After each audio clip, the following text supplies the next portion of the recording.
Okay, everyone, good evening. It is now 6 o'clock, so I will be starting our public hearing. It's first up on our agenda, then we'll continue on with our regular meeting. So first of all, I want to read an e-meeting statement because, as you know, we are on Zoom and this is a live council meeting. It is being recorded. So your personal information, including your image, your voice, your name, your opinions, any other personal information disclosed by you during this meeting is collected by the City of Roslyn under the Freedom of Information and Protection of Privacy Act for the purpose of your participation. If you have any questions about the collection of your information, you can contact dco@roslyn.ca. If you do not wish your personal information to be collected, then please do not join this council meeting. So in order to run the public hearing smoothly, if you want to speak on the items that are coming up on the agenda, raise your hand and I will call on you to do that. So first of all, we are going to be considering several different items in this public hearing, and I'm going to list them in order on the agenda. So if you want to speak to the one that's coming up, put your hand up and I'll call on you for that. So first of all, can I hear from our corporate officer how this public hearing was publicized and if we've had correspondence or petitions for the record? The public hearing was publicized in the July 1st and 8th, 2021 editions of the Roslyn News and is in accordance with the Local Government Act. Prior to this meeting, the city received one submission of non-support with respect to Bylaw 2760 and 3 submissions of concern with respect to Bylaw 2762, with one of those related more towards the city's current short-term rental regulations. All submissions were forwarded on to council prior to the meeting. Okay, thank you very much. Okay, so the first one we're going to talk about is a zoning amendment 2760. This is for 1615 Nevada Street. So this is to rezone lands located at that address from R1 residential to R1 infill and potential subdividing of the property. So is there anyone there who'd like to speak? I see Sherry Shepherd would like to speak. Sherry, you have well, actually you can speak to us on this topic. Thanks. Do I have to unmute? Can you hear me? We can hear you. Thank you. Thank you. Good. I did submit an email already because I thought I might not be able to attend. So I know that the panelists have already been able to read that. I just wanted to add one more thing. I have a friend who works for the city of Nelson. They've noticed that the same type of thing is happening in their city and that the people that are building on these smaller lots, the houses tend to be tall and skinny, which again, that's going to totally wreck view for people that are behind it, and that would include me. So I just wanted to bring that point up as well. Okay, thank you. Is there anyone else who would like to speak to the proposal for 1615 Nevada Street? Okay, I don't see anyone else for that one. I'm going to move on to zoning bylaw 2761. This is for 1508 Park Street. And this is to rezone the lands at that address from R1 residential to R1 GS, which means a guest suite, with the intention to provide a short-term rental. Is there anyone who wants to speak to this one? Okay, I'm seeing no one. So I'm moving on to our next one. And this is bylaw 2762. This is for 2276 Second Avenue. I'm sorry, I'm tongue twisted tonight. This is to rezone the lands at this address from R1 residential infill to R1 residential guest suite with intent to rent on a short-term basis. Is there anyone who would like to speak to this one? Okay, I'm not seeing anyone there. All right, and our last one is zoning amendment 2763. This is for 1312 Victoria Avenue. And it's to rezone the lands at that address from R1 residential to R1 guest suite with the intent to provide short-term rental. Anyone who wants to speak to us on that one? I don't see anyone. Okay, so I will take a motion to adjourn this public hearing.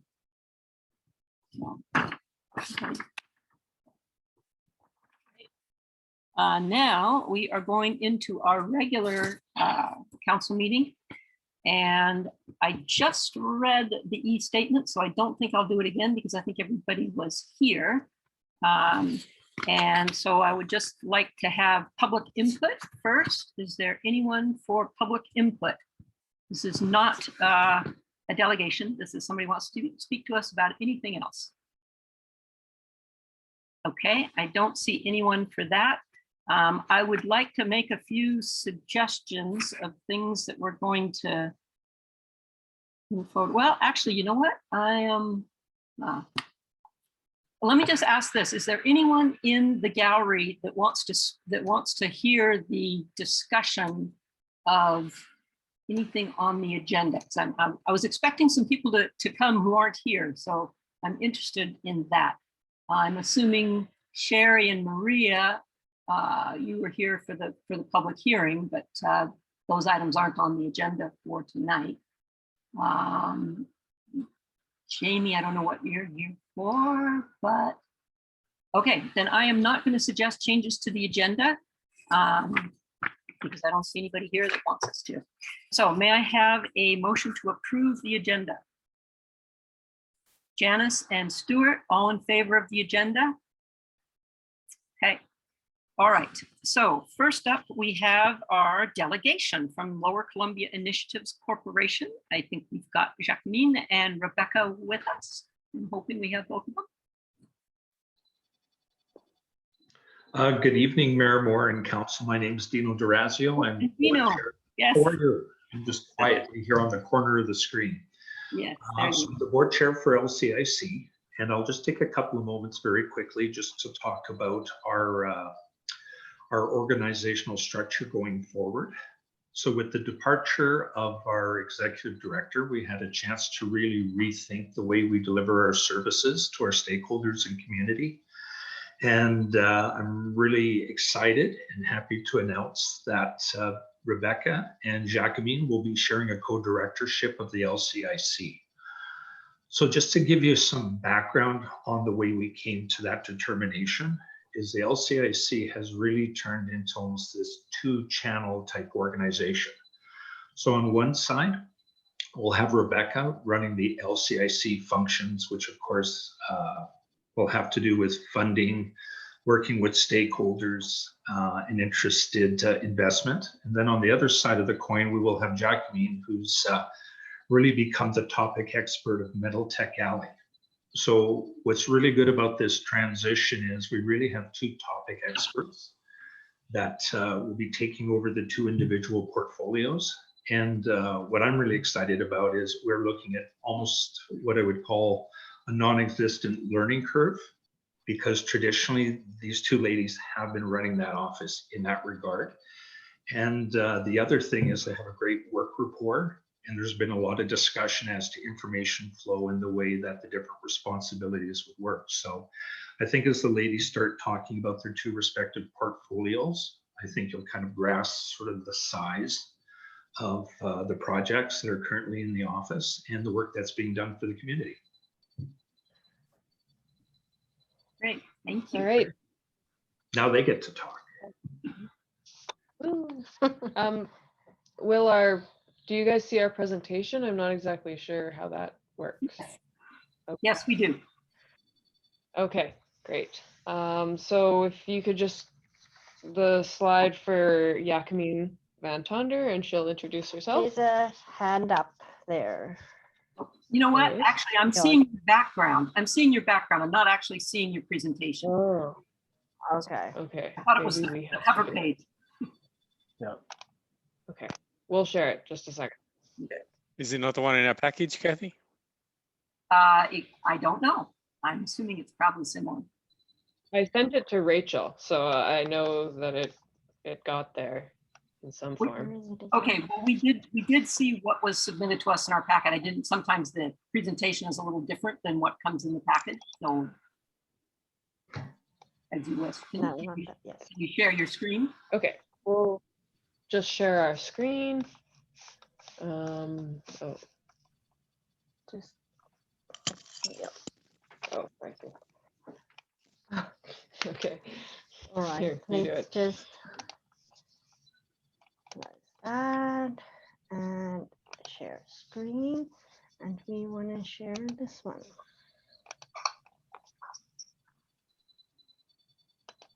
Okay, that's Right. good. Okay, Perfect. right. So, sorry, for as it. Dino said, the new leadership is myself, Jakamin, and Rebecca next to me. So, my name is Jakamin van Tonder. I was born and grew up in South Africa. I obtained my law degree at the University of South Africa in South Africa. I practiced law in South Africa for 10 years. I had my own practice there. I was also the CEO of a top 500 company in South Africa for 4 years before we moved to Canada. We've been in Canada for 13 years now. I've been working at the LCIC since October 2016, so I will have my 5-year anniversary October of this year.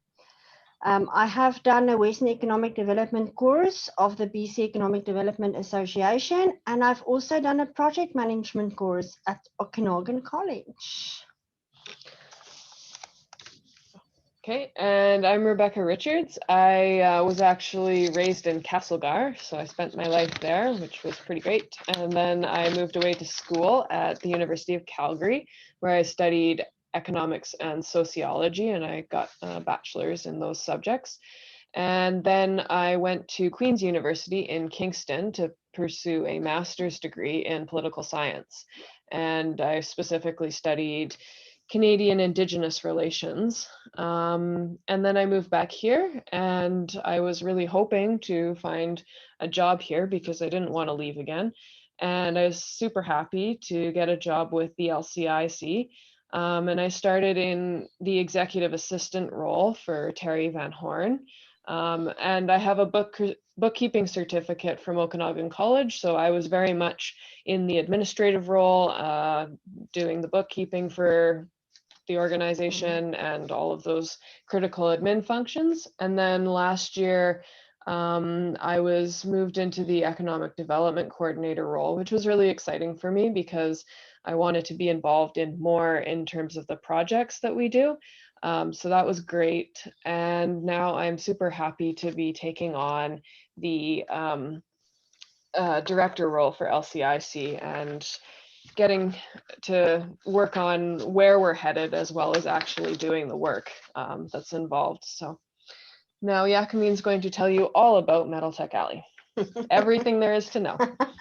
So for those of you who don't know, we started MiddleTech Alley in 2017. Was our first MiddleTech Alley 2017, 2018, and then we got another set of funding. We decided with that set of funding that we need to do something that's going to look at the sustainability of MiddleTech Alley or the area, and where do we go from here? And then we realized what makes us special is that we have this unique ecosystem in this area, which involves the circular economy on an industrial scale. One example of that is Tech makes lead as one of the products that they make. That lead goes into a car battery. Car battery gets used. Car battery is done, comes back to KC recycling trail. They recycle the lead and the acid that goes back to Tech, goes back in the system, and they make another car battery of it. The plastic casing of the car battery also gets recycled at KC Recycling for another car battery, and then in 6 or 8 years it all comes back to KC Recycling. Lead is actually the most recycled product in the world, and 99% of a car battery gets recycled. Of course, it's not just lead and car batteries. We have the electric batteries that gets recycled at Retrieve Technologies. The only place in the Pacific Northwest that recycles Tesla batteries. And it was quite interesting to see them when I was there the one day. They are huge. You always think, okay, electric car battery is a big part of it, but you don't realize how big it is. So that's definitely stuff that makes us unique. Apart from that, we have all these byproducts from Tech that can be further refined and put back in the system, similar to what Phoenix Advanced Materials are doing at this point. So that's just in a nutshell how we decided we need to use our uniqueness in this area to look at the sustainability of MiddleTech Alley and of the area. So that's how the next set of MiddleTech Alley was born, which started in 2019, 2020, and 2021. We're basically finished with that MiddleTech Alley now. Our final RDF report needs to be in July 31st. We got an extension on that because of COVID. But as you can see on there, we have resources with partners, and then we have results. The results was really good. If you look at the 6 direct jobs, 54 indirect jobs, 12.7 million revenue generated between the partners coming into the area, 501 youth participated in workshops. That would have been more if it wasn't for COVID, because for quite a few months, about 4 or 6 of them, we couldn't do any youth workshops because of COVID. So that would have been more, but I think 501 is a good number in any way. And then new companies created, new companies attracted to the region, skilled workforce attracted to the region, local youth hired by local companies, and then 25 companies participated in training to diversify or increase skills of employees, resulting in productivity increases. We feel that these outcomes are really good. It's above the threshold that the RDF gave us. So we've actually done better than what they told us. It does show that the momentum that we've built up in 2017 and 2018, we just built on that momentum and just went further up and up. So hopefully from now on, we can just go further up.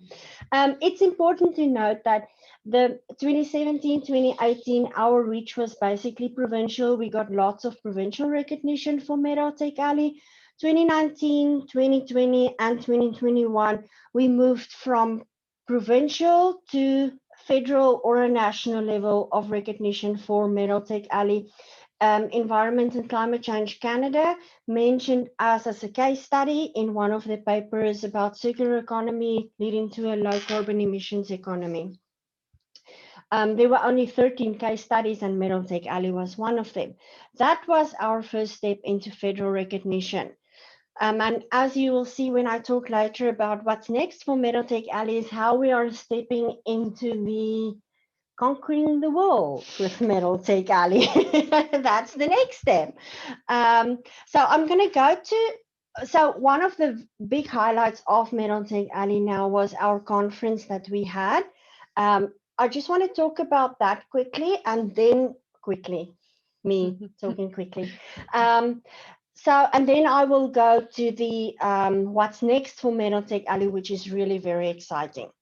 So we had our conference in June 8, on June 8 to 10. That's what the background is all about. Rebecca, okay. Go out of my background, please. Just a little bit. So we have, this conference was supposed to be in person June of last year.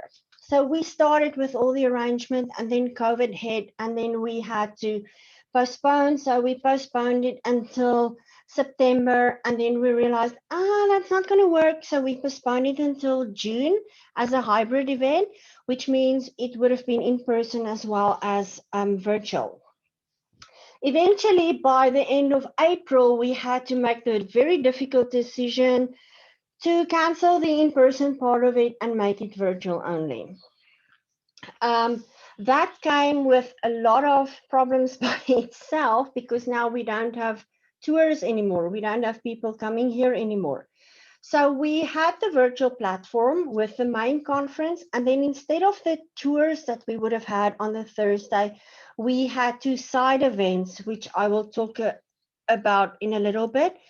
And then instead of industry tours, we had virtual tours. So KC Recycling, Stack, Salgar, and Kaleshnikov were very helpful with that, and they allowed us to video a tour as if people were there. It was so nice. The person from Salgar, he was saying, "Welcome to Salgar for this tour," and then he says, "Come, let's see what we're gonna do." It was so nice of them to do all of that, and it worked out really well in that instance.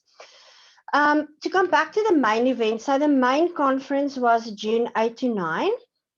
We had 237 registrations, an average of 120 signed-in users at any time. We had public conversations, desktop page views, mobile page views, private messages, and booth visits.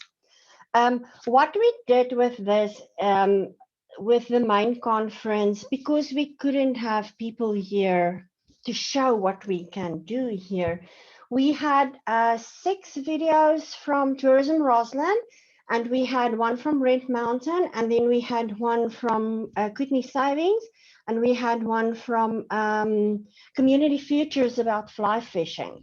So in between stuff, so let's say we have a coffee break or a lunch break, we will run these videos. And I got lots of positive feedback about that. People just wanted to know, where is this? And where did you get the videos? And the videos look so good. They were making me crazy with that. So that, it wasn't the same as getting people here, but at least we could show them something that we have here that they won't find anywhere else, being the industry side and the lifestyle side of that. So as I mentioned, we had 2 side events. The one was a pitch competition. It was much like the form of a Dragon's Den, where we had applications for people to pitch a circular economy idea. We had 3 judges, for 8 applications to pitch and 5 pitching ventures. And the winner was a company called Tradle. And it's very cool what they do. So they take baby clothes and you rent the baby clothes from them. And then when your kid grow out of it, you just give it back to them and then they rent it to somebody else. So you don't constantly buy clothes and sit with these bags and bags of clothes, which the kids grow out of very fast. We had 104 registrations just for that event. The other one was a bigger side event with the Circular Economy Leadership Canada. We did that one. And it's the role of data in advancing a more circular economy in metals in the automotive supply chain. We had speakers from Microsoft, BMW, ArcelorMittal, IRMA, Anglo American, the Government of British Columbia, and Responsible Steel. We had 173 registrations from Argentina, Brazil, Canada, US, Germany, Japan, Luxembourg, Mexico, Singapore, Sri Lanka, and the UK. And if you look at all of that together, we had about 500 people on the virtual platform in the 3 days. And all of those people saw this. I was the moderator and of the whole conference. And I had people send me messages and ask, what is that behind you? And I said, well, that's where we live. And that's where we play. And we do all of that right here. That it was very exciting. And some of the feedback that we got was this was a world-class event that we did right here in this area. And it's just because we have so much to offer in terms of industry, business, and lifestyle. I was saying earlier to somebody that what really got me after while I was doing this and listening to, because I had to listen to everybody, that everything that everybody was saying was, and lots of the people on the main event and side events were local as well. And the caliber of people that we have in this region it just amazes me. We have in this region world-class people that can compete on a world-class stage. And that made me really proud to say, well, this is my region. So we feel it was a really big success, and we are already planning on ICE 2023, which hopefully we will get more people here and more people using all the tourist attractions that we had. Our plan was initially to do it hybrid so that we can get the tourism industry just a boost which they needed after COVID, which then didn't happen. But hopefully next time we'll be able to do that. So that is the conference. The next slide that I'm going to do is I just want to explain to you what is next for MiddleTech Alley. We are kind of really busy. So MiddleTech Alley's been asked to be part of the Circular Economy Leadership Canada group. It's a multi-sectoral national organization dedicated to advancing the circular economy in Canada. This is quite significant for a rural area like us to be asked to be part of that. It's circular economy groups throughout Canada that's coming together, working together towards the same goal. As I said, we're the only rural one there. The next one is the city of Guelph, which they also call a rural area. And we said, we don't think so. We are rural, they're not rural. But in any way, we are on there and we are very excited to work with them. As part of the work that we do with them is we've applied for Canada's Circular Economy Innovation Ecosystem funding. So what we did is we've decided we need a coordinated circular economy ecosystem in all of Canada. And what we've done is with this group, we've submitted a statement of interest to the Strategic Innovation Fund of the federal government. The ask from the federal government that we've applied for is just under, it's not 50 million, it's just under 50 million, I mean. And that's throughout Canada, but some of that money will come here to this area for work that we are going to do on that. Rebecca and I are actually working on that together, since it's going to be kind of a big thing to do. So we're very excited about that, and it will definitely bring extra money into the area. And it will just make a MiddleTech Alley all the more visible.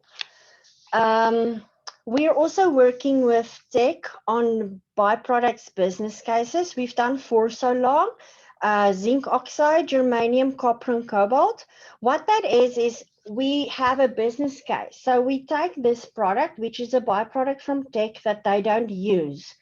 And we tell people, you can come here, you can take this product, which is readily and easily available. You can further refine it and you can sell it for this and this market and make money out of it. Similar to what Phoenix Advanced Materials are doing right now, but we've added some more of the byproducts on that. And so what that means is I get a document and I can tell potential investors, this is what you can do, and you can actually make tons of money, and you can do it right here. So we're very excited about that. We still have 2 more that we're working on, so that we have 6 of them that we can use in order to promote the area as business opportunities. We are working on the capstone project with the SD20 school district. We've done a project with Stanley Humphreys last year. We place grade 12 students with mentors in the field that they want to be a doctor or an engineer. Then we connect them and they can have talks with them, and then they do a presentation about that. That was really exciting working with the kids, all the great ideas that they had. So we're also doing a new industrial and commercial lands development plan. Rebecca will talk more about that because that's actually where it starts. So from the LCIC side, Rebecca will have to do a new inventory. The last one was done in 2014, which is old. And then once she's done that, she gives it to me and I take that and I sell it. And that's what I'm good at. So that's how we work together on that. We're also working on the BCPNP Provincial Nominee Program. Phase 1 was really successful. There were 9 successful applicants in the whole of BC. One of them is right here with us. And we've just been asked to be part of phase 2. So Kathy, I'm going to come and see you about that because we now have 8 industry codes that we can add instead, where we last time we only had 3. So I want to make sure we're on the same page with which industry codes we can put up there. I just got the forms today to complete. So that we are part of the next part of that as well, which is going to be better because now we have 8 industry codes in Rossland, 8 in Trove. So we now have 16 industry codes where we had 6 before. That one is, so I'm working on the provincial one, and then Rebecca will talk about it later. She's working on a federal immigration program. And we're the only area in BC that's working on a provincial and a federal program in terms of immigration program. The other thing that is so exciting is the Smart Prosperities Institute is part of the University of Ottawa. So I was a panel member on one of their forums for mining in circularity, because we do the next step after mining, the manufacturing part. So I was on that forum discussion in March, and after that, they've asked us to form part of an advisory committee for a project that they have, and we are exploring deeper collaboration because they got $200,000 federal funding, and we want to see if there's projects on there that we can do on our side, and then we can bring the money here, which is what we want, more money. And the other thing is 2 more things, 1.5. The World Circular Economy Forum is in Toronto in September of this year. And we are part of that as a rural and remote communities demonstration session. So that means we are now on the world stage with MiddleTech Alley. We've already been with us 2021. We had lots of international recognition or international exposure, but this one is going to put us on the world map. This area is going to be on the world map for what we can do here industry-wise, lifestyle-wise, and all of those things. So that's really exciting. We're having another meeting with them tomorrow to figure out exactly how we're going to set up our showcase and all of that. And then we are already working on ICE 2023. So just a heads up, there is going to be a next ICE, which will be in 2023. We're working on it already, and we're very excited about that. Mhm. And that's my story. That's your story. That's All my right. story. I think you just move the slide forward. That'll be good. So that's Jakamin and MiddleTech Alley. And so I'm sort of on the back end, sort of in the foreground now, doing the LCIC activities. So a big part of that, of course, is working with our economic development partners and, of course, our communities to make sure that business needs are being met, that community needs are being met. We take a really collaborative approach to that. So I'm looking forward to continuing on those projects that are going to support the community and our partners and our businesses. I also take care of the day-to-day operations management. We have a part-time administrator, thank goodness. And so he's helping me out with that piece. But then the biggest piece of the LCIC activities is business retention and expansion. And we're looking at a new long-term program approach. So the last time this was done was about 10 years ago, and it was done as sort of a snapshot, which is like one way of doing it. But the problem is it's now out of date, and it's a lot of work to do business retention and expansion that way. So what I want to do is make this a longer term approach that revisits certain aspects of the economy in the area. So for example, this year we've dived deep into supply chains in the region. So we've been looking at what comes in, what goes out, what are the byproducts, what are the wastes with local companies.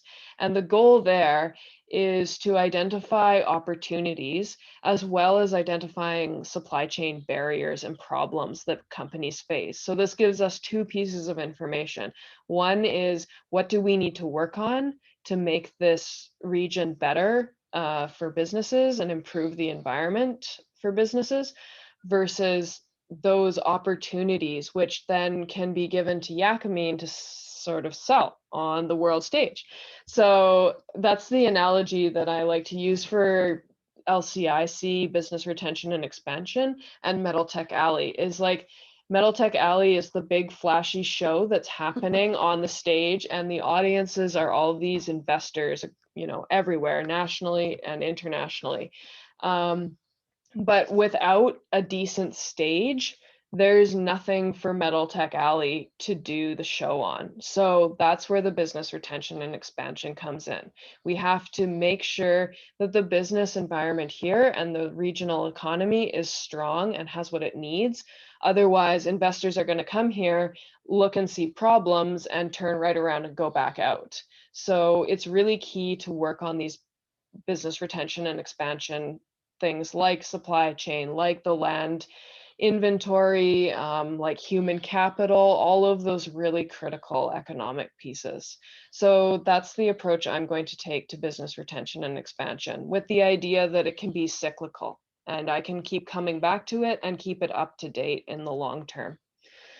And then the other piece that I want to mention is the projects that are delivered in partnership with other economic development organizations, not just in the Lower Columbia, but also in the whole West Kootenay. So an example like that, as Jakamin mentioned, is the Rural and Northern Immigration Program. So this program is meant to help landed immigrants get a fast track to permanent residency if they have a commitment to the region and jobs here.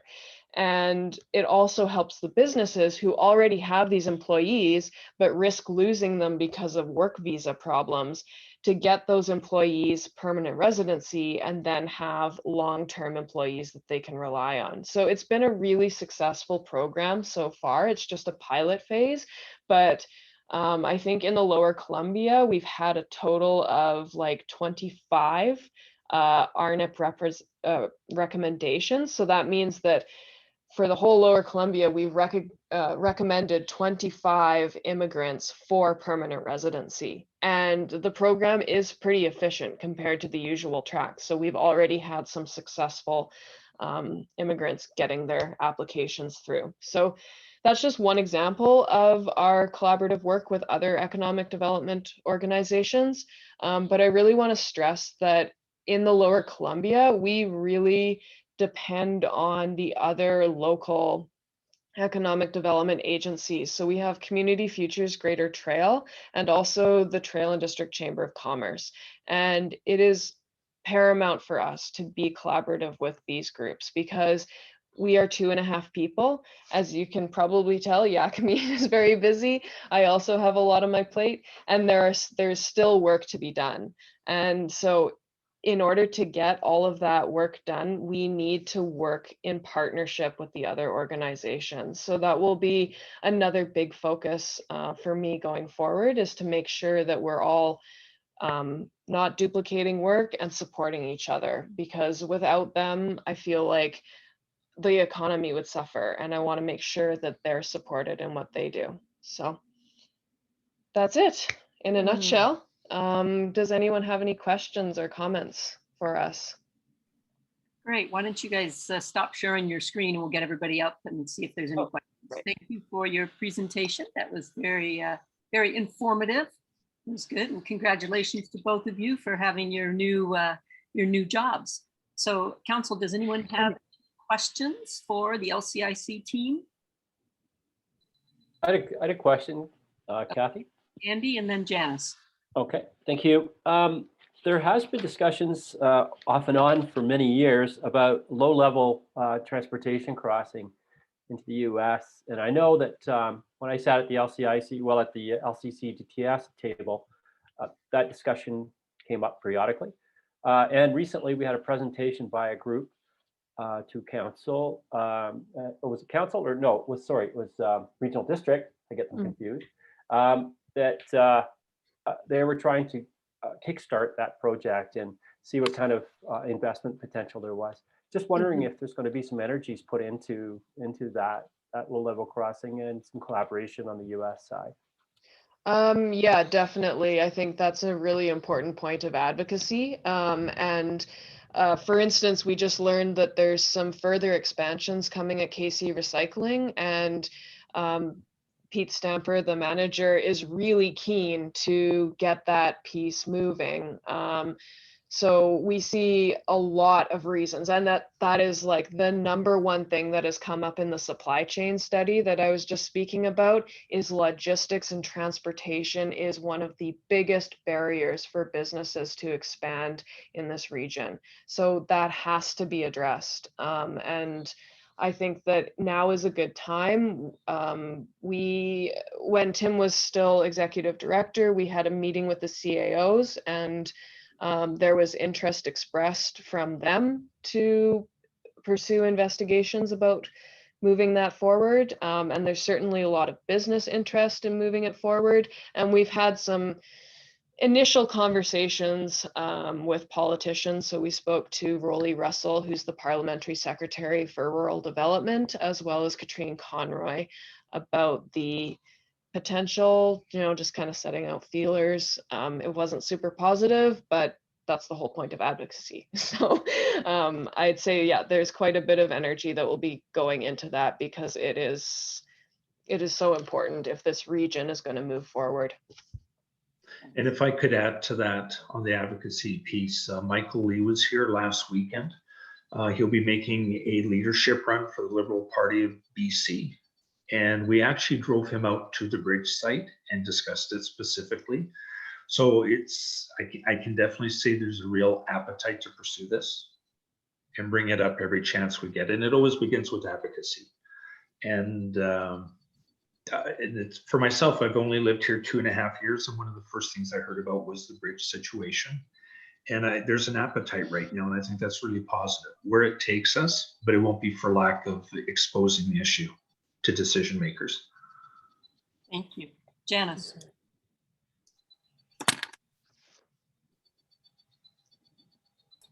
Tried pressing my bar and it didn't work. Sorry about that. Lovely to meet you all virtually. Thank you so much for coming this evening. Rebecca, I just wanted to touch base quickly with you. We have developed struck a economic development task force in Rawson. We desperately don't want to do something that someone else is already doing. So we're in the exploratory stage, and right now we're looking at reaching out to, as you say, all our economic development partners in the region. Would you be the best contact for us to get in touch with? We would be a good start for sure. And I mean, it really depends on what level of economic development you want to work on. So I didn't want to get into the details, but basically we really focus on that industrial kind of level of the economy. And we rely on, say, Community Futures Greater Trail to be looking after smaller scale retail and commercial. And the chamber. And as well as the Chamber of Commerce in that area. So I think it depends a lot on the kind of work that you're looking to do, but we are fully supportive of individual communities' efforts on specific projects that they want to work on. Like Fruitvale is doing a small economic development plan and rebranding program right now, so we're providing some input on that. And I do remember when the task force was started up, I think it was last fall, if I'm remembering correctly, and we did touch base with them, and they said that they would reach out to us when they were ready. So we've just been looking forward to that, basically. Yeah, and so you can expect to hear from us in the next month or so. As you know, summer is sometimes a little hit and miss when you have a group of people. But it is a really great group, and they've done some really good background work so far. And we are reaching out to Community Futures Chamber of Commerce, to all the other organizations as well, just to find a place where we can fit and sort of determine what we want to do up here. Probably not major industry, but but certainly there's a possibility of some value-added industry up here. We do have a small industrial area, and yeah, and some smaller support type businesses might be a possibility as well. But we'll look forward to chatting with you. Okay, that sounds great. Council, any other? There's another question from Chris, I think. What's Chris, that? did you have a question? Oh, Chris. Thank you. Rebecca, great to have you staying on board with the LCIC, and Jakamin, what a bright introduction into this. Thank you for your passion and your excitement. You both come with an amazing depth of knowledge and experience, so that's really good for us. So my question is about your immigration work, and you mentioned you had 25 people, or 25, well, I guess people and families, I guess, that you introduced to the area. How many people actually took to that? And my next part of that question is, what's your future plans for it? Because as you know, every business in this area is struggling. Yeah, so the way this particular program works is it really emphasizes people who already have a connection to the area. So it's been very good for Selkirk graduates who are immigrants. So for instance, our administrative assistant, he's only part-time with us, so he doesn't qualify through us, but he also works full-time at McDonald's and has for the last couple of years. And so they've sponsored him through this program. And the way it works is that the immigrant then makes a statement of commitment to the community. And our job as steering committee members is to actually review all of the applications and assess whether we feel like, is this person really going to take to the community? Are they really looking to stay here long term? And we've had some incredible applicants, like people really want to live here. And I mean, we've had a few, youngsters who are obviously a little bit, well, I like it here and, I think I want to stay, but you're not too sure. But then there have been like families who have like, I bought a house, my parents are coming to join us, and they're really clearly integrated into the community. So it's been a very cool experience that way. The other program, the provincial nominee program, it's been held up by COVID to a great degree. So that one is more based on, they come with a business investment to the region, and then we have to assess whether we think that business investment is a good fit. And then we they have to come in with a plan to spend $300,000 in the area to set up a business, as well as hiring local Canadians or people with PR to work in the business. So we will look at the industry codes that I was talking about, that me and Kathy will look at, and then we will see if they fit in that, and if that type of business is the type of business that we think will be here, will stay here, and will survive here. So that means that they will bring money from outside, put it in here, but through that they will hire local people as well.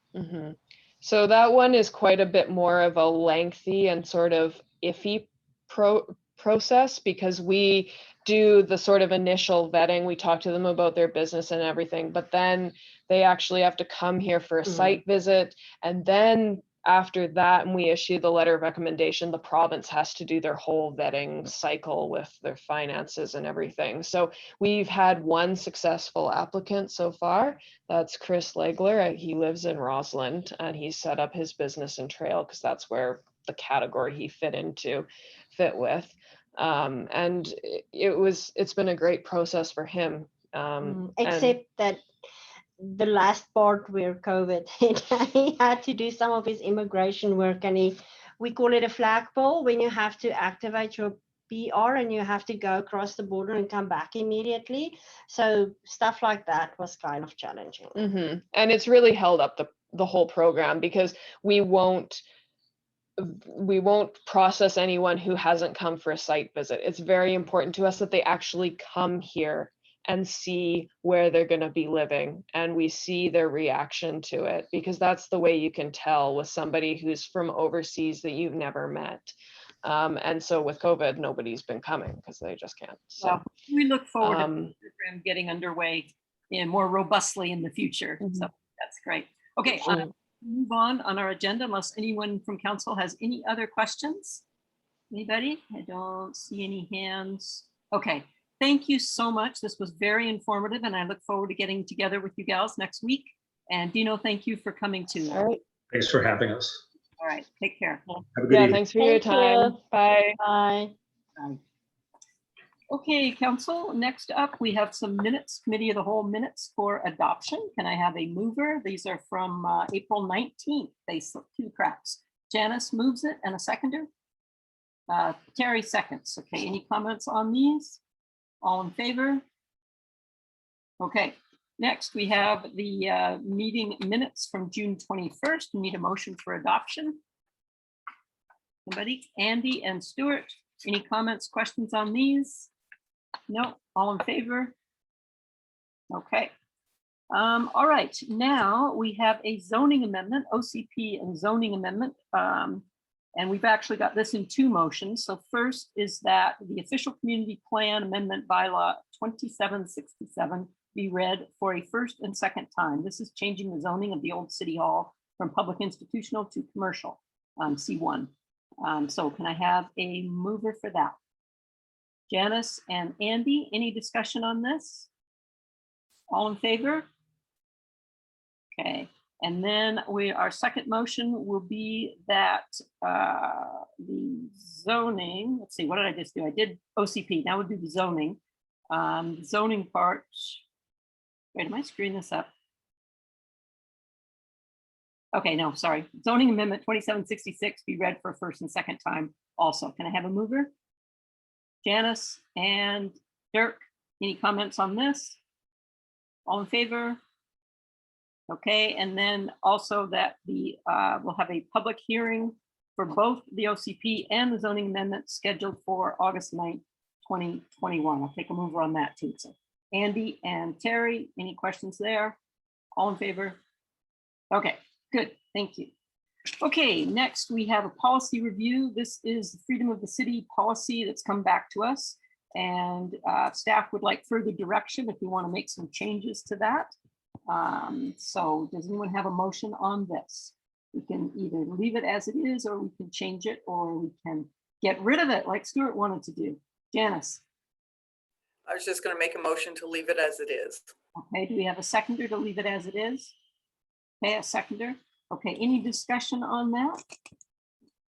Janice? Yeah, I would say, even though it's archaic and perhaps not as well worded as it could be, even if we eliminate our policy, it's still in the community charter. It's not harmful. It's not, yeah, it doesn't leave us open to any financial detrimental actions. So, but yeah, since we're going to have to, since it's in the community charter anyway, we might as well have it refined with our own policy. Okay, as the seconder, Chris, do you have anything? No, not really, other than it is archaic, and sometimes we have to have archaic things in there. We're local government after all. Stuart, you had your hand up? Yeah, I would just advocate getting rid of it, and with the realization that we could bring it back in under special circumstances if we really needed to. But that way we would free up ourselves and all future councils from ever having to review this policy ever again. But they could bring it back if they wanted to. So I'm thinking about all those future people and how much time we would save. Sure, good point. Okay, oh, Chris? I hear that. One of the things I don't want to do as well is discredit the efforts of the people in the past as well. So it's, although we've had one and very special person, it might be very special to have one in the future too. Yeah, that was kind of how I felt. It's an honor. We don't have to do anything with it. Next year when we review it, we can just go zipping right by it and not spend any time. But I think it's nice to have the honor to bestow for ourselves or a future council should we want. Okay. Oh, Dirk. Yeah, I have to side with Stu on this. It does seem like it's just a bit of extra work for us, for staff to bring it forward for something that seems redundant. So I don't know, it's cleaner to off it, but not a big deal. Okay, well, we're spending way more time discussing whether we should off it than we'd actually need to do if we just left it. Anyway, anyone else want to say anything, or I'll call the question? The motion is to leave it. Okay, all in favor of leaving it? Okay, and opposed? So, Andy, I don't know how you voted. But still don't. You voted opposed. Okay, okay, you're muted, so I couldn't hear you. Okay, it actually stays in place, and we can discuss it again. Okay, so now we have some employee policies here. So the first one is the employee step discipline policy, and that we approve it as presented. Do I have a mover? Dirk and Chris, any comments here? No. Okay. Anybody have comments? Call the question. All in favor? Okay. Okay, and then the next one is respectful workplace policy. Take a mover. Terry and Janice, any comments? No, anybody? Stuart? It just seems there's a lot of duplication between our various policies that sort of all say the same things. My inclination would be to consolidate them all into one, rather than having, you know, our anti-racism policy and our respectful workplace policy and all these things, which are all good, but they do duplicate the same things in different places. You know, Yeah, I think that's a good point, and I'd like to ask staff about that, whether they think it's feasible to create one sort of employee workplace policy that covers all of those things. Yeah, I mean, there's the anti-racism policy was a thing that came forward from our city legal staff, actually, that promoted that policy to all of local government just because of the Black Lives Matter thing that happened last year, and with the events of the states, and it was very heightened times. There's a lot of that stuff was, not a lot, but some of that stuff was in the respectful workplace policy, so we could refine that to include more provisions in regards to anti-racism. But yeah, they're both the same, but it just shows that we have multiple tools to deal with this kind of situation if it occurs. Yeah, I mean, most of this is for staff to, I mean, most of it is for staff, you know, managers to manage their staff.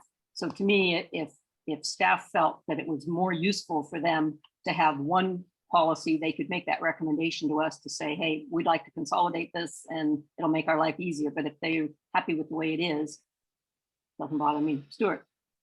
I'm just thinking about it from the perspective of an employee who wants to do the right thing and abide by the rules. Well, we have a lot of rules in sort of a complicated and overlapping things. It would seem to be easier for them to read and understand them if they were more concise. That would be my inclination.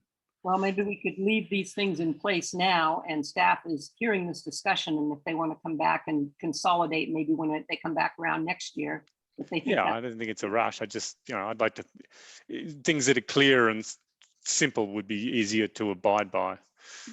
Yeah, that's a good point. It's a good point. And modernizing the corporation is always one of our goals, right? And simplifying things, I think, is good where it can be done. But for now, I think I'll just call the question on this, and we can let staff ruminate on whether they'd like to make some changes for next year for our consideration. Okay, all in favor? Okay. Okay, next one, in the same vein, employee rules and regulations. Take a mover. Janice and Dirk, any comments on this one? No, okay. I'm going to call the question, and this falls into that same bin. So all in favor? Okay. Okay, then we've got information technology, the acceptable use thereof. Take a mover. Andy and Terry, any comments, questions, whatevers? No? Okay, all in favor? Okay. All right, now, you know, the only thing I would ask, and this is a question to staff, and I just saw my note here, it's a little off the point, but I'm just want to make sure when we look at this technology acceptable use stuff, do we feel secure from cyber attacks? I know, I'm not sure Whistler's recovered yet from their situation, and you hear stories of local government being particularly vulnerable. I just want to make sure that our staff is confident we're doing everything we can to prevent that kind of thing. Yeah, sure. We do. We are feeling comfortable with the majority of our information hosted on the cloud with appropriate security in place. I think Whistler ran into issues related to like on-site servers, so there's a baseline level of security there. We are developing kind of internal procedures in the event of a ransomware attack, which we are unfortunately seeing in the public and private sectors. So we do have, in the event of a ransomware attack, like the basic building blocks in place. We're working with our insurance company as well.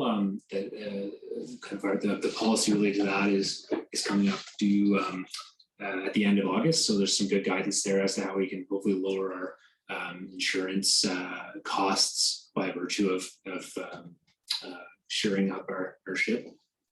Great, that's great, thank you. Yeah, something that makes every local government nervous, I think, in this day and age. Okay, so next we have our asset management investment plan, and we need to have a mover for that as amended. There's some changes. Okay, Dirk, and a seconder. Seconder, Janice. Okay, any comments? Dirk.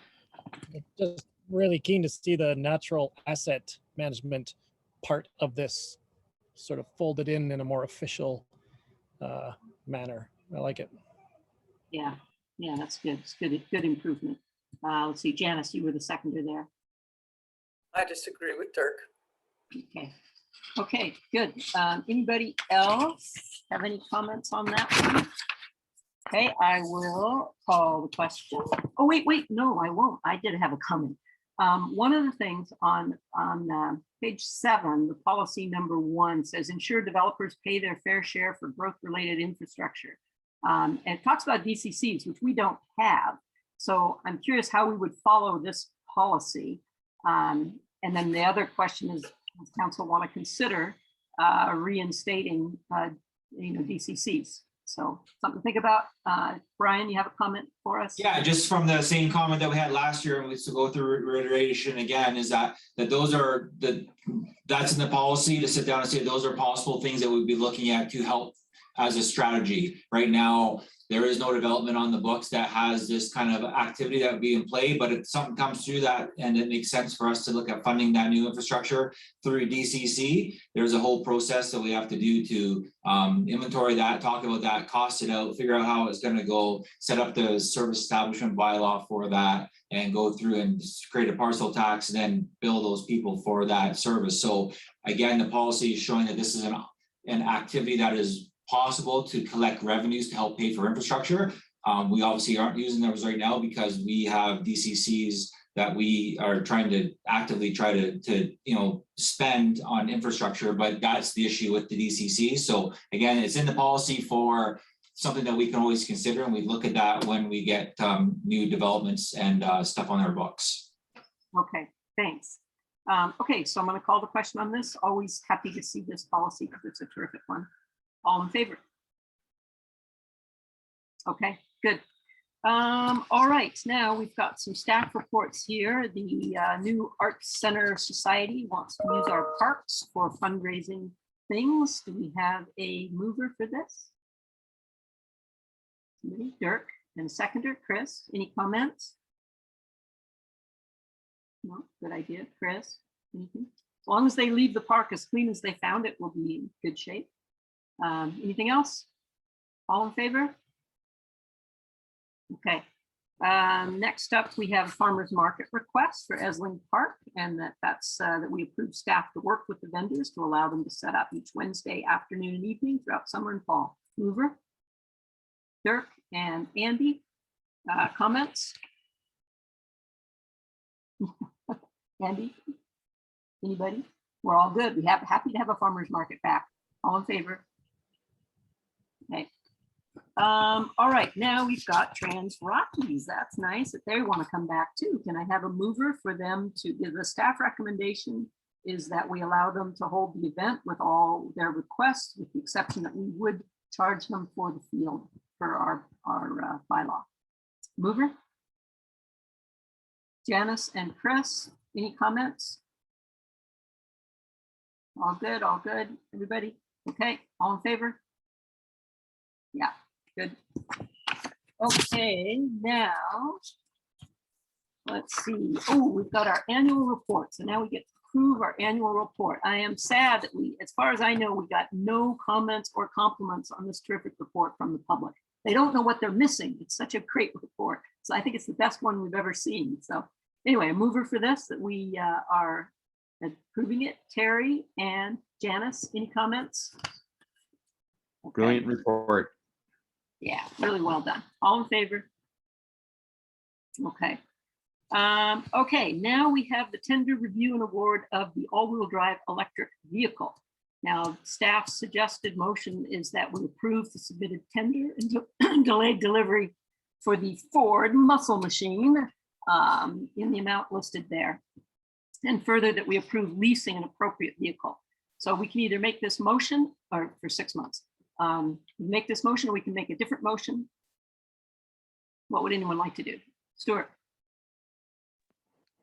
Well, at first I thought Scott was buying a hot rod, but then I actually did some reading, and it seems actually a pretty sensible choice. So I think it's a good idea.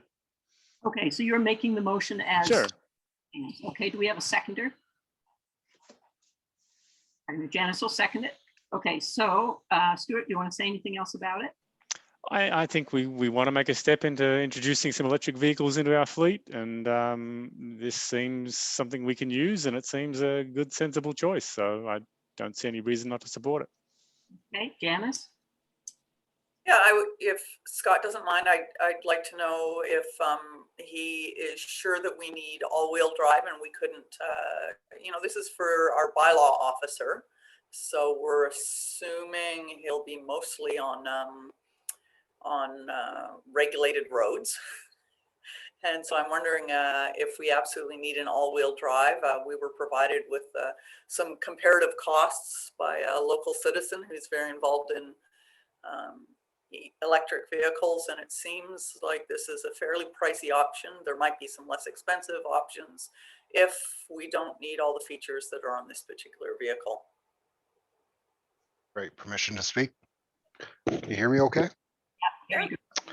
Yeah, so that vehicle is mainly for the bylaw officer and city staff to use. In the instance from discussions internally, from a safety component, we want to make sure we can buy the safest vehicle that we can. In winter time, there's going to be times where a bylaw officer is going to need to be at a place where plows can't get in. They can't get down the laneway, and we got to make sure we can access that. All these things we took in consideration on this, and yeah, the all-wheel drive was what we were waiting for. So that's the motion that we're recommending. Okay, other comments? Chris? Thanks, Scott. I appreciate that. It's as we move into this realm and there's more and more new vehicles coming out and more opportunity for all-wheel drive and trucks and other vehicles, would it makes more sense to lease one for some time?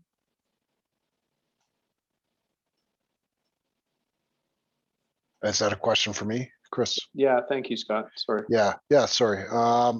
The options are there with lease.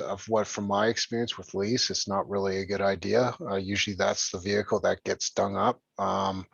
There's always options that you can take a look at. We're pretty confident with the service and the warranty on this, and it's local. That would be a good move to get into the EV. The EV for vehicles, as most of you know, has been pretty standardized, and they're working well. Not like we haven't seen the trucks yet. So I'd still recommend probably in the purchasing, but that is an option. Sure. And then Andy. Yeah, I'm all for the EV. I would really like one myself. I just don't see jumping in this far. I'd rather tiptoe a little bit and get a smaller two-wheel drive. Certainly we've got four-wheel drives on the fleet that if we have a bylaw emergency that requires a four-wheel drive, I would imagine we can get to it one or two times. That's going to happen in the winter. I'd rather see a more practical, smaller, less expensive vehicle, but I'm really keen to see an EV. So I know that's a difficult, sorry. Andy. Yeah, I'm kind of at the same thought there. I like the idea of leasing as well. There's so much changing with these vehicles right now that in 2 years, for example, there's going to be way more options. And it would be in a position to be able to trade this one in and maybe buy something that is more suitable, or even I know the regional district is committed to their 4th Kona, Hyundai Kona, very successful program down there. And I know that vehicle has gone across the pass in the winter months many times with staff needing it to get to the boundary area. And they've been successfully doing it and safely doing it. So two-wheel drive with studded tires in the winter months has served the regional district quite well. Building inspectors are using it in the district as well and putting lots of kilometers on that machine, on those machines. And again, it's their 4th purchase just recently. And my concern would be that this technology might be redundant in 2 years as a possibility, and that a more suitable vehicle could be available within that period of time. So lease to me makes more sense, not making that long-term commitment to something that right now it seems like it's really the only option in all-wheel drive. But I think 2 years there'll be many options in all-wheel drive. Other comments? Well, I had some. Okay, go ahead, Stuart. Yeah, I mean, I did the reading on the vehicle. It seems a pretty generic all-wheel drive small SUV. I mean, that's what 90% of people drive in Roslyn. I mean, I drive her in the wintertime. Everybody I know has four-wheel drive, all-wheel drive for driving around here in the wintertime. It seems a pretty safe and sensible choice to me. It's not like we're buying some luxury experimental vehicle. It's a Ford. That's true. I did a few calls to people that I know in town that do have EVs. Obviously, we've got a hybrid and an EV at my house, but I wouldn't go with either of them. But I did talk to a number of Kona owners, including Mark down at the regional district, and he said something that was really interesting that I didn't know. And I'm just going to find my note here. He said he's heard from several staff that winter performance of the front-wheel drive seems comparable to the all-wheel drive vehicles. Some have speculated it may be due to the even weight distribution throughout the vehicle due to the location of a large battery combined with studded winter tires that we've been using on them. But they're taking that thing back and forth over the past Midway, as Andy mentioned. They travel throughout the year without any kind of range issues. So I guess I was kind of leaning that way too, thinking, well, do we really need a Mustang, which I don't know, I would think of Mustangs as sort of hot rods, but when maybe a Kona would do. And I hadn't really thought about the leasing option, but I think there is a good point to be made that there will be many more options coming forward in the next couple of years. And since we like to make our assets sweat, we probably wouldn't be turning this around within 2 or 3 years. We'd keep it. And it's the one that's available now, but is it really the best one for our needs? And I'm not positive it is. Terry. Yeah, I sort of trust Scott, his notion that, for bylaw and certain times, and it, as Stuart said, we have four-wheel drives at towns crawling with them, and we don't, mountain passes are one thing, but crawling around at low speed over steep hills in Rawson is another thing. So I appreciate his desire to have a four-wheel drive. So I'm comfortable with that choice. Okay.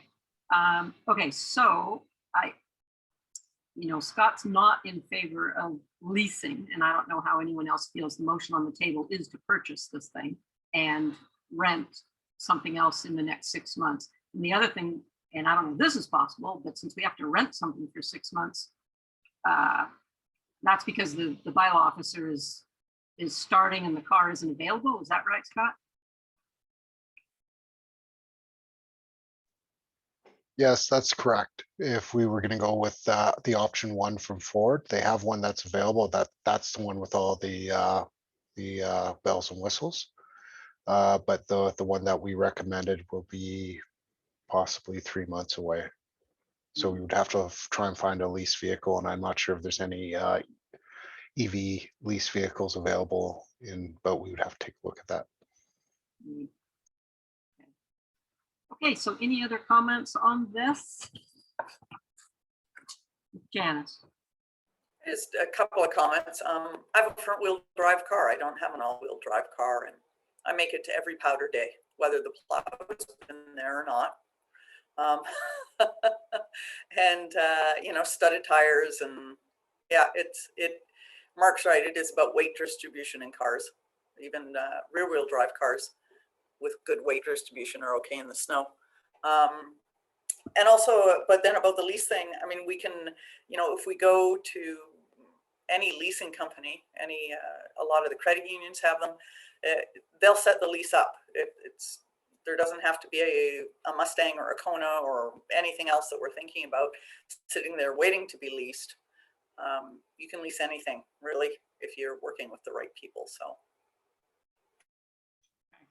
Okay, well, I'm going to call the question, unless staff, I see Brian, you want to? Yeah, just real quick. It's not so much about getting the lease in place. It's about having a vehicle suitable that we can actually lease at the time. So the fundamentals of how we actually lease the project, or how we go through the leasing project, we have lots of that in play. That's not the issue of the lease. It's the availability of the actual vehicle itself and where it's coming from.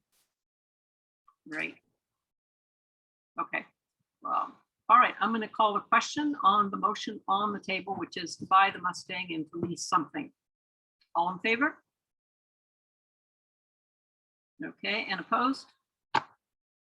Okay, so we're not going to go with that. So now we need another motion of what we're going to do, because we do need a car for our new bylaw officer.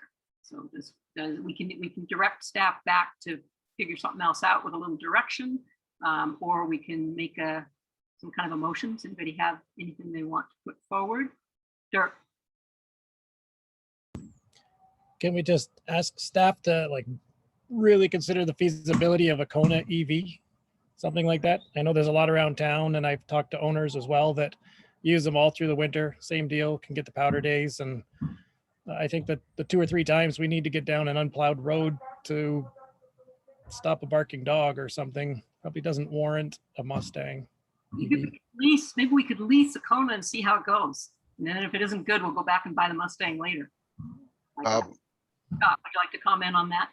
Yeah, we need to follow our purchase policy agreement. So to sole source something like that, from what I hear from direction, we really want to look at 2-wheel drive, front wheel drive. Some direction on this would help better kind of guide that way.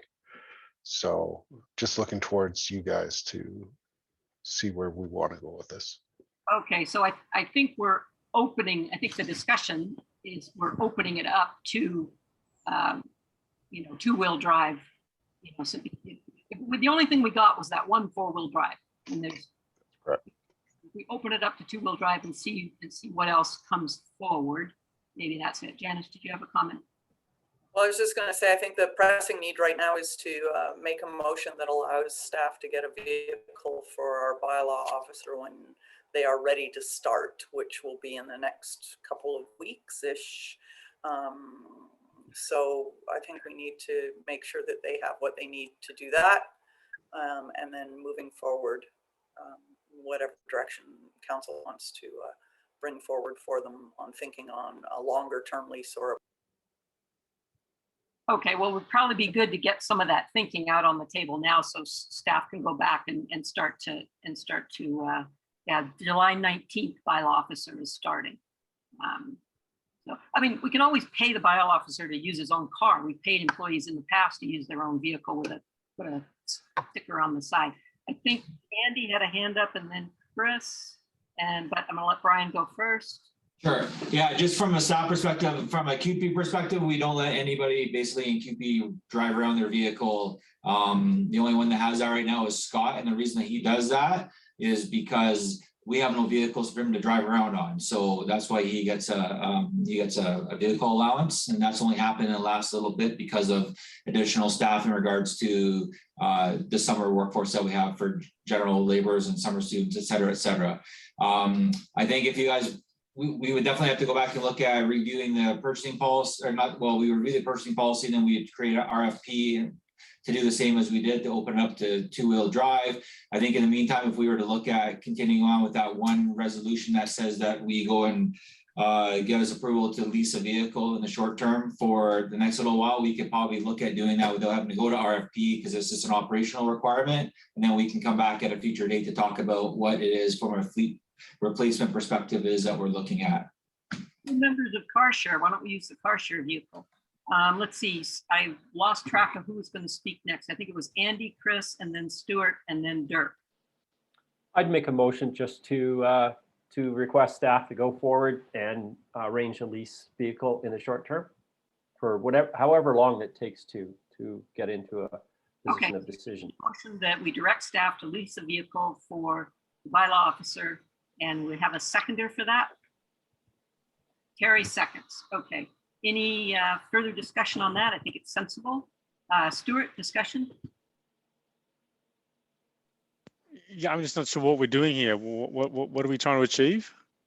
We're trying to achieve the bylaw officer to have a vehicle when he starts on July 19th. I'm sure staff are going to arrange that. I mean, they were going to achieve that anyway, weren't they?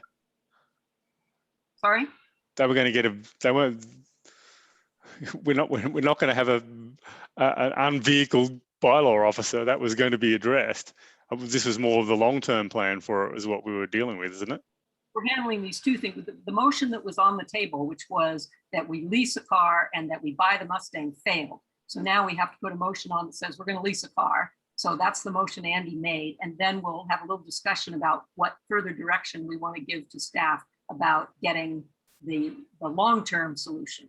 So you want to a further point. I mean, I haven't been pricing or buying electric cars lately, so I'm coming at this from just somebody surfing around on the internet. But just while you were talking, I did a quick search on a Kona EV base price versus a Mustang all-wheel drive EV base price, and the Mustang was $2,000 less. Now, that might not be a full comparable example, but I don't know,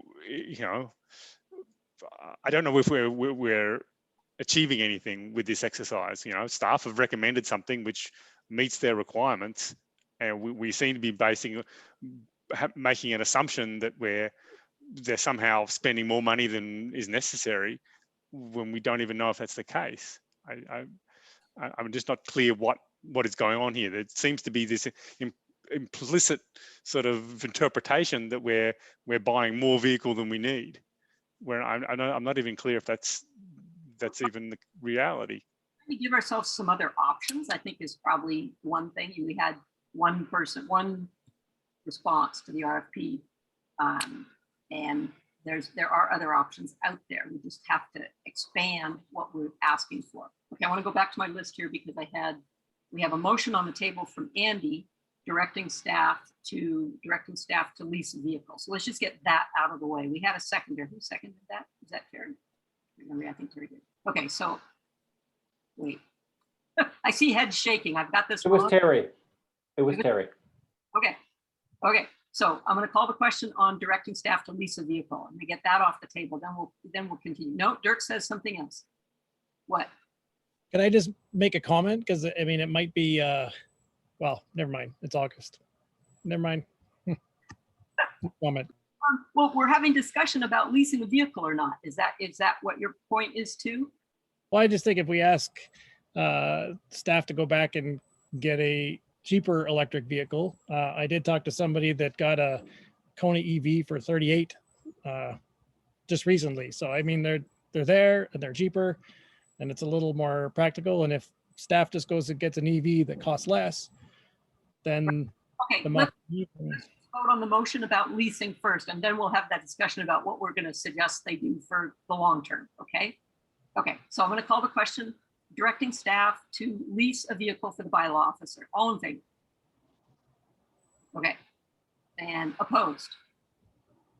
Opposed. Okay. Dirk's opposed and Stuart's opposed. Okay. Now, if they can get an EV and it shows up before the bylaw officer needs a car, then they don't need to lease one, right? I mean, we're just getting these things out of the way, giving them their options. Okay.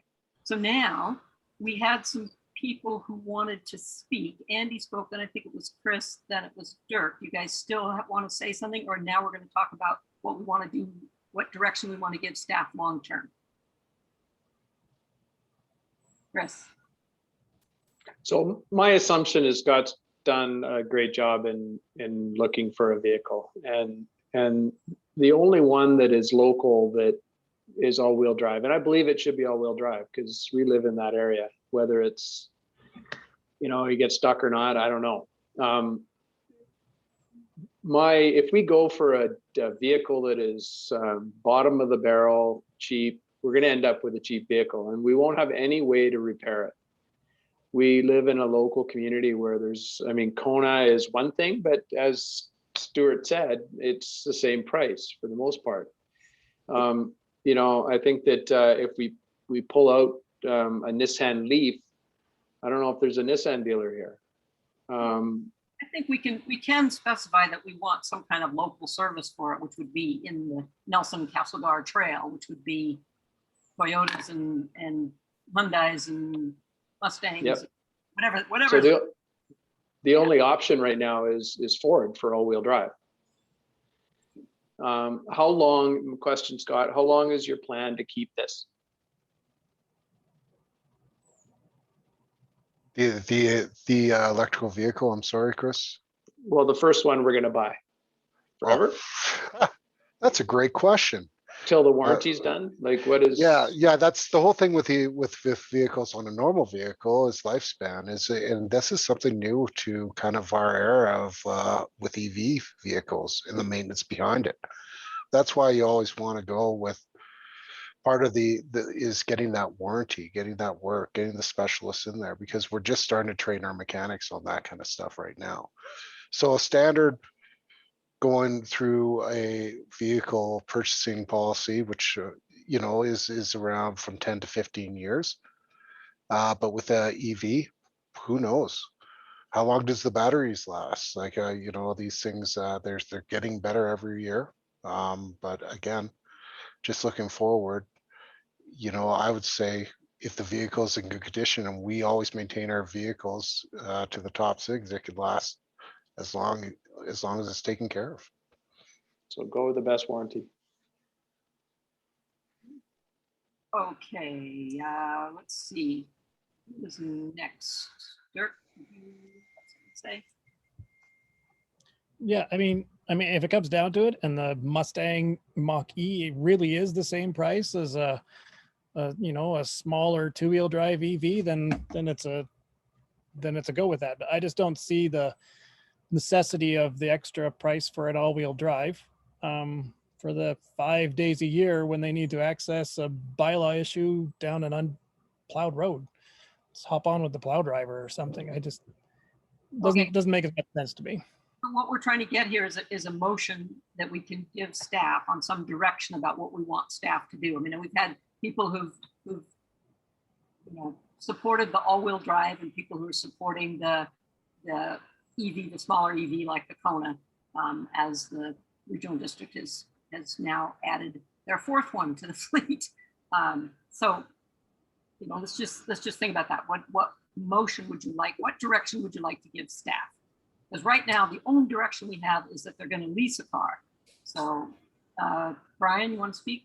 Yeah, so with the conversation going this way, just to tidy this up, I believe that the direction that your council is giving us is to reissue an RFP to extend the scope to look at two-wheel drive and four-wheel drive for e-vehicles. That's pretty much what we're getting out of it, because if that's not the case, then we would have passed the first motion, I think. So I think if you guys can make a motion on that, that'd be good. We'll give it back to Scott to look at it. We're going to lease a vehicle. We'll get a bylaw officer here and we'll take it from there. Does that sound good?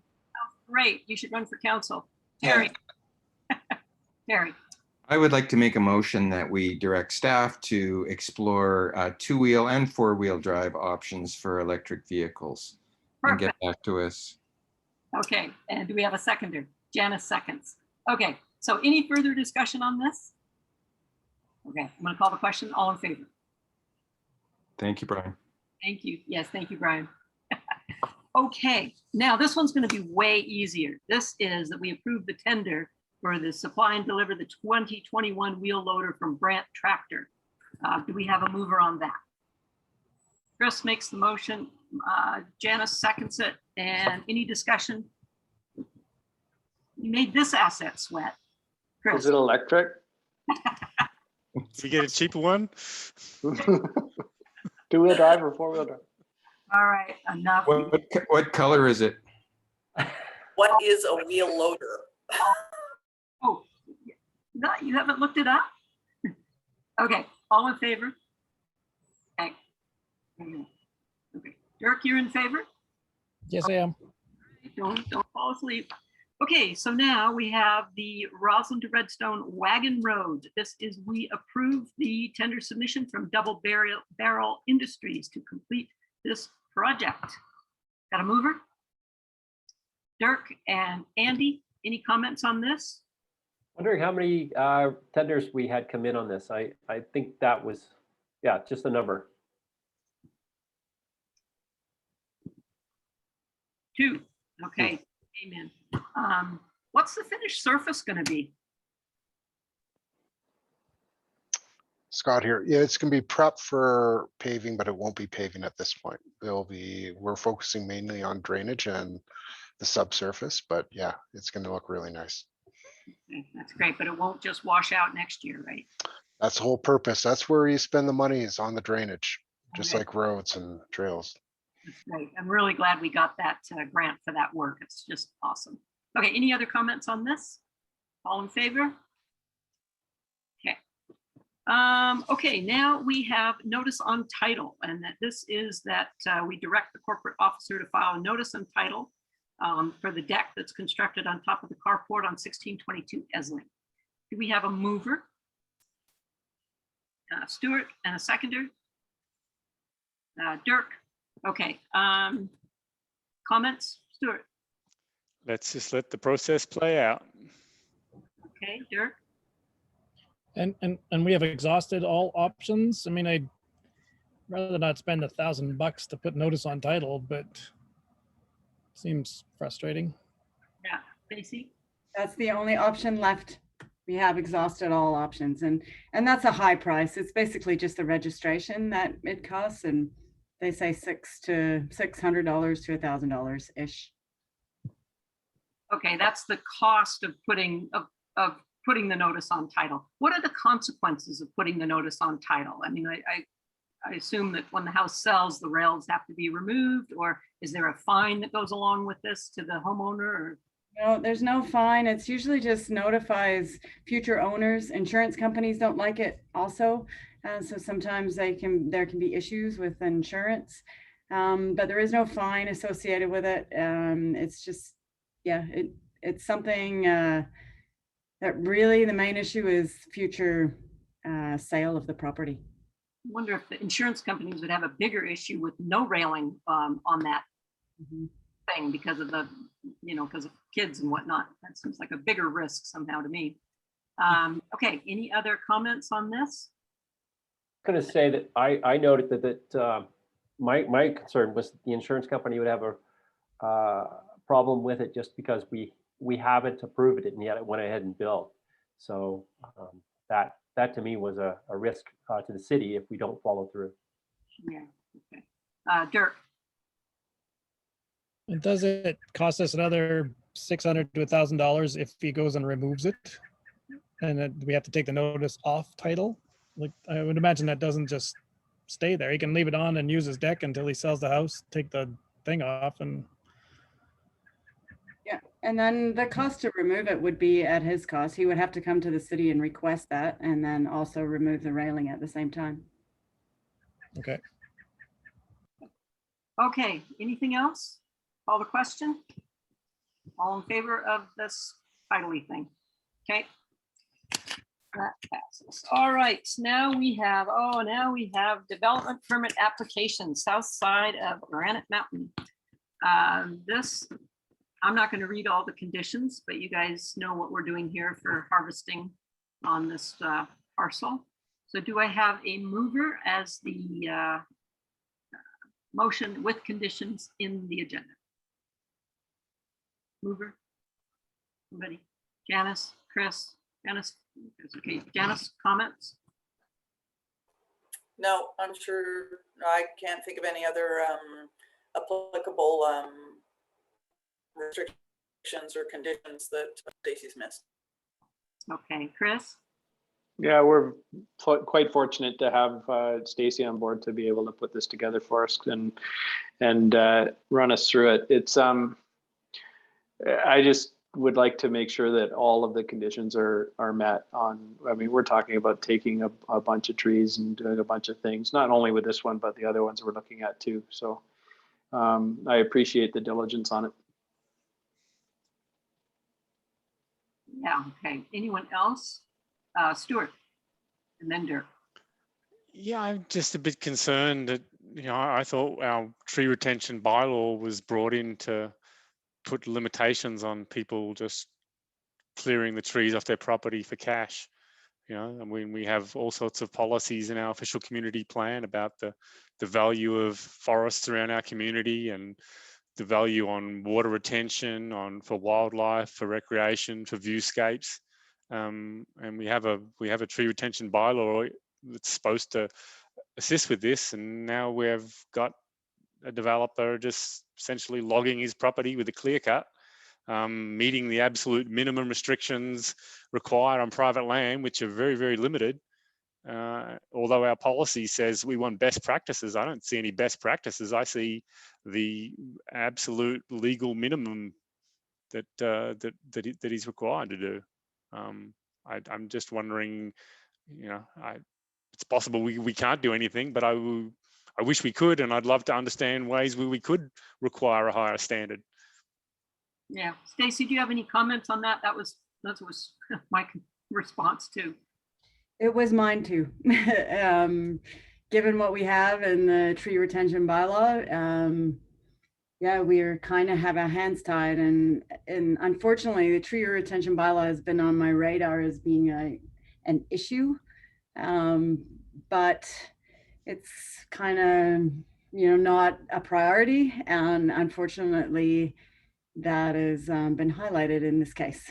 But I mean, it does, Stacey, it does say we require them to provide a plan showing how they're meeting best practices, and I even in the report that the forester provided, he was quite explicit that he wasn't interested in best practices. He was doing, it's not required on private land that they meet any of those higher standards. Therefore, he wasn't going to do it. Mm-hmm. I don't know if there's any wriggle room in that. Sounds like not. But are you saying we basically need to update our tree retention bylaw to be less clear-cut friendly? Yes, it's not very well written. It's very difficult for most people to understand. He's definitely pushing the limits of it, and knows he is. This conversation, it would never even come to council normally. Like the tree retention bylaw is something that is fully administrative and has nothing to do with this development permit. It's it's related, but I can't put tree retention bylaw conditions on a development permit, because that would mean the development permit is not legal. I can push as much as I can under the restrictions of the tree retention bylaw, but it is limited right now. So I'm just looking beyond this. Are you going to be able to come back to us with the changes you need to ensure when the next person comes along that just wants to clear cut a bit of our forest, we're going to be able to apply we're actually going to be able to apply best practices? Mm-hmm. Yeah, I'll try to push it. I'll read it again for the statements that you've said, and try to push it when he comes in, because that's his next phase after the development permit is approved. then he'll come in for a tree cutting permit under the tree retention bylaw. And I can push that, the bylaw, as much as I can. And then, yes, it will be, has been and will continue to be something that I want to improve into the future, for sure. Yeah, I think I'll ask Stacy if I can remember the same questions that I asked before, but I think that this is a situation of a resident exploiting holes in the spirit of our documents for personal gain. And I don't think any question about tree retention bylaw is going to dissuade them, because the numbers in the forester report is, this is like $350,000 to $400,000 worth of timber that they're pulling out. It's not that he doesn't care about tree retention. This is exploiting a system to the detriment of a community for the benefit of one person. And I know this checks boxes that we've talked about, and this has been a discussion, but you read through section 33 of the OCP, and it talks about vegetation clearing limited to bits that they're flattening for building. That talks about, many things are not even become boxes. It doesn't fit any of this with the spirit of what's asked for in section 33 of the OCP, notwithstanding walkability of the community at red. There's no pretense that this is a development permit. This is a harvest permit that we just have no option to say no. And I don't understand that. So I think the question that I wanted to ask is, why does this fall under our purview and not, Stu's already pointed out, the really weak logging,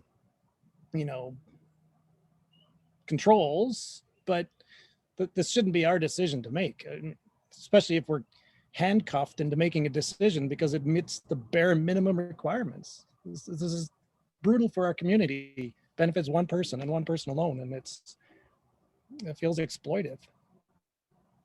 So I don't know. I don't know the repercussions of, illegal to vote against this. I'm not inclined to vote for it because I think it's appalling. Yeah. Did I actually ask the question in there, Stacy?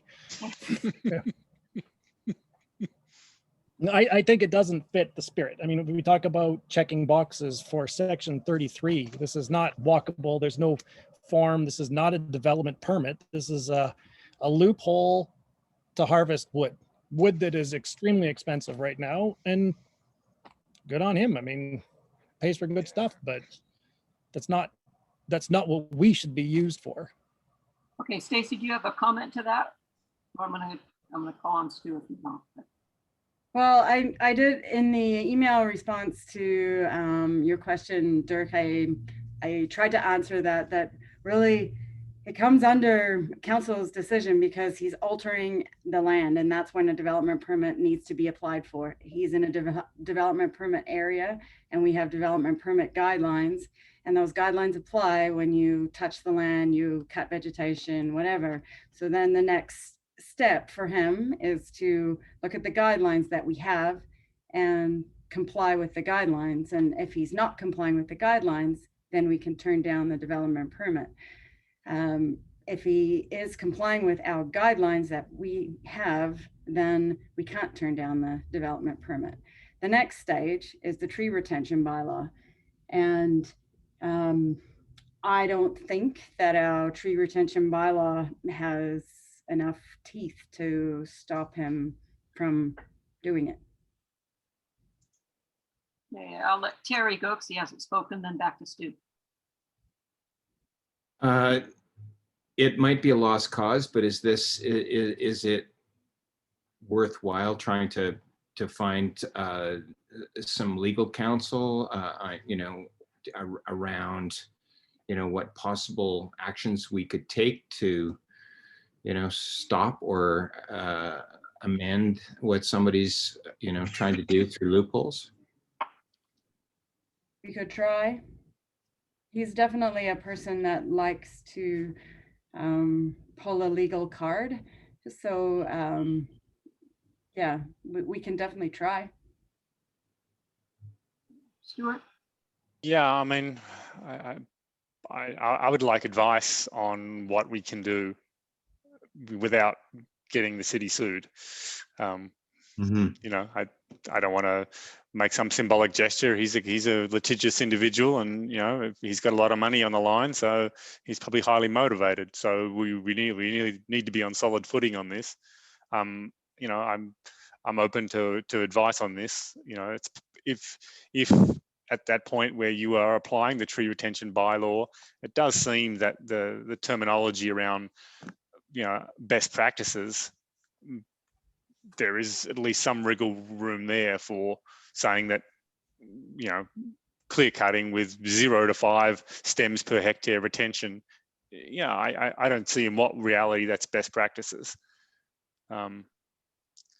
Maybe that's the point where we can exercise some control over this. Okay, Chris, and then Andy, and then I think we'll call the question on this motion that's before us, and hopefully defeat it, and then maybe we can have another motion to get legal get some legal advice. Chris? Well, and yes, Kathy, I appreciate that. And I appreciate this conversation because I think we're all on the same page with what we would like to see and what we're handcuffed with.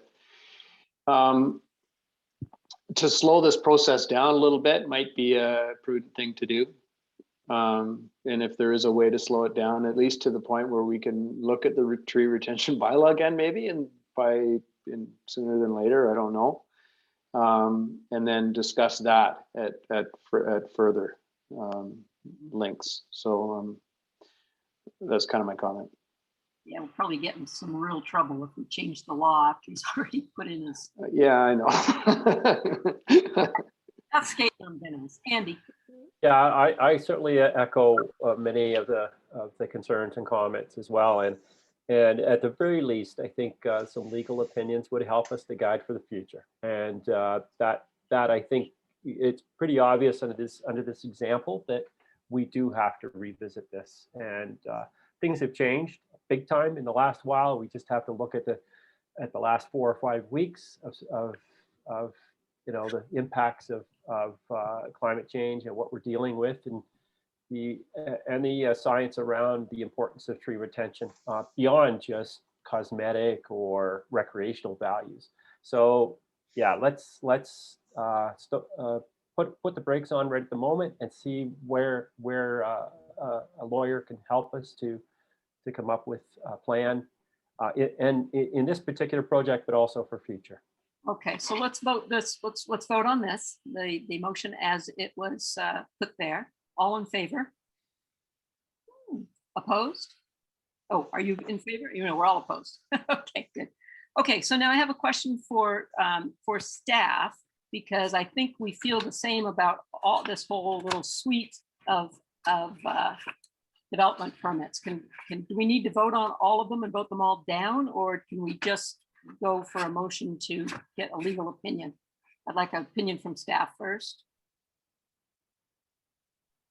Brian, are you there? I would suggest to defer the decision until you've sought legal advice. Okay, so we'll do that. We voted that one down anyway, but we can just defer them all. Dirk. Yeah, I think from my perspective, this one was the most egregious. I think we know what's going on with the other 3, but they are on that cusp of, well, we could actually develop something here. I mean, I think it's difficult for me to turn those ones down because they seem to have an air of legitimacy. So I don't know that we should bucket them all together. As much as I'd like to save trees, and I think it's going to be an appalling thing for tourists to see 3 clear cuts as they drive to the ski hill, that's potentially developable and, you know, passes a bit more of the test. So I'd be keen to separate out the 8I and to defer that until we got some kind of legal opinion, because it seems like above my head, you know, to make that decision. So Stacy, on the other 3 that are right around the rock cut, there's one as you come into the driveway, and then the other 2 are kind of back around. One seems like it sort of backs up to the properties he's already developing, right? I forget, one is A and one is B. Yeah, no, there's three other ones. Two of them are adjacent to the Rock Cut property. So one is just behind the Rock Cut pub itself, and one is the actual property where the stratas are. The other one is opposite the entrance to the Ski Hill Road.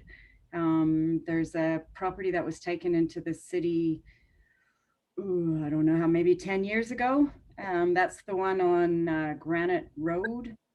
Okay. 125 Granite Road.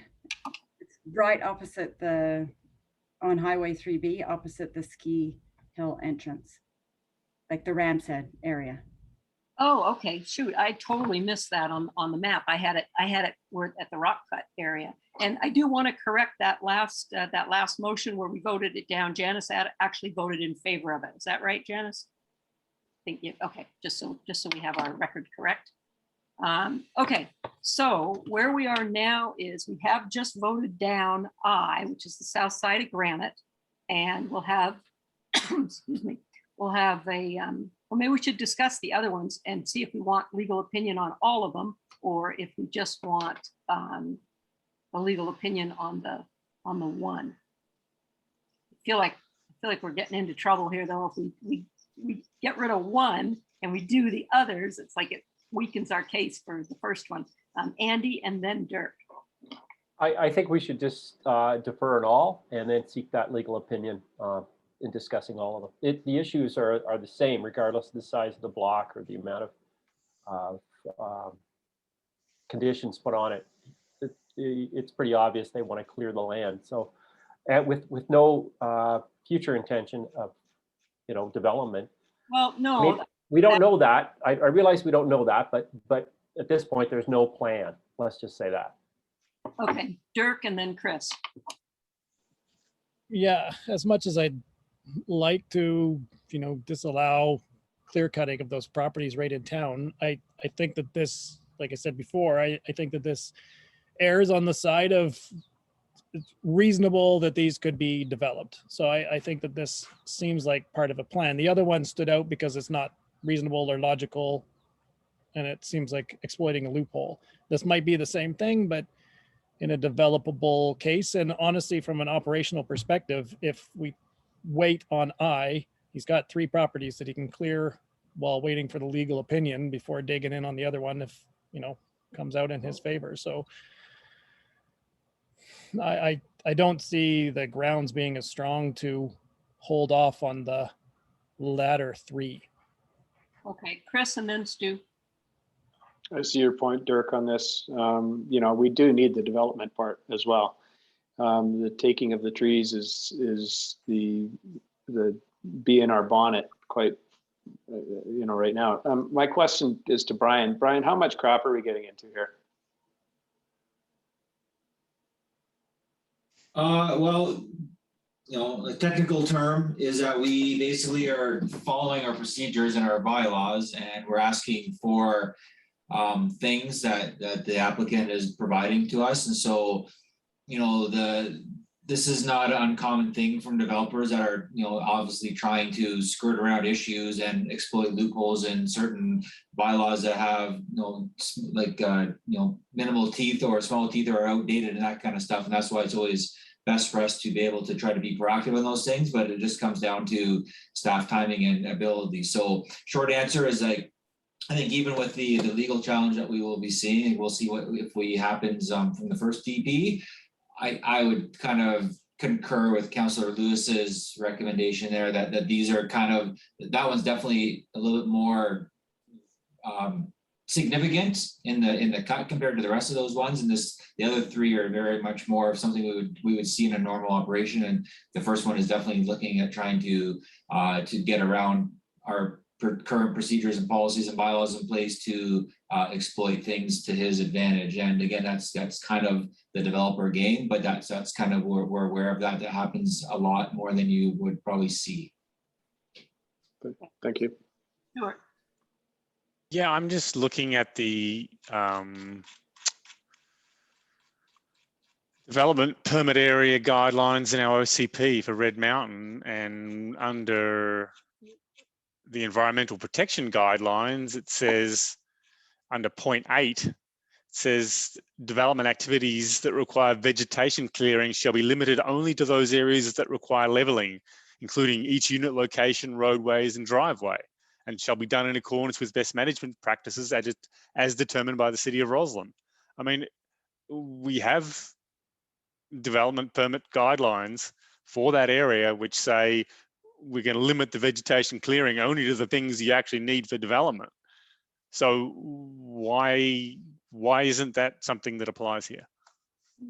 Stacy, can you address that for us?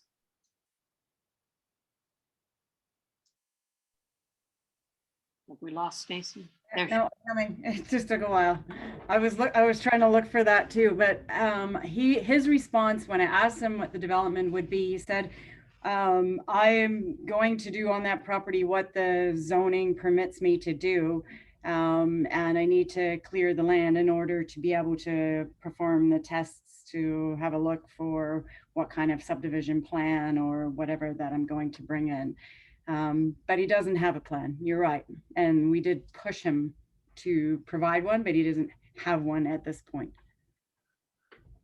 Yeah, well, if our development permit guidelines say that you can only clear the land for the roads and the structures and the things you need for your development, it just seems a pretty lame excuse to say, well, I'm just going to log it all just so I can work out what to do. That doesn't seem in compliance with our policies. So I would suggest he needs to do something different. Maybe he could thin the forest so that he can walk around and have a look and come up with a plan. That's not the same thing as cutting down every single tree. Okay, so at this point, oh, Janice.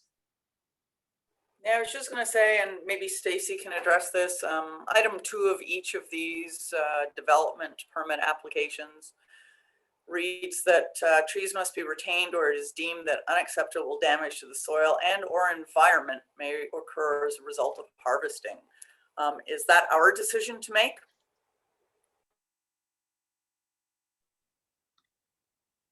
No, that'll be the forester. Thank you. The guy that's saying 0 to 5 stems is good for a hectare. That's our guy. I kind of, okay. Okay, so at this point we have voted down I, and we can defer it. Now let's get a motion to get some legal advice, and then we can move on to the others and see how we want to handle those. I think just in terms of moving on. Terry. I would like to put forward a motion that we obtain legal advice to see if our OCP guidelines will help better manage this development permit in a more acceptable way, or something like that.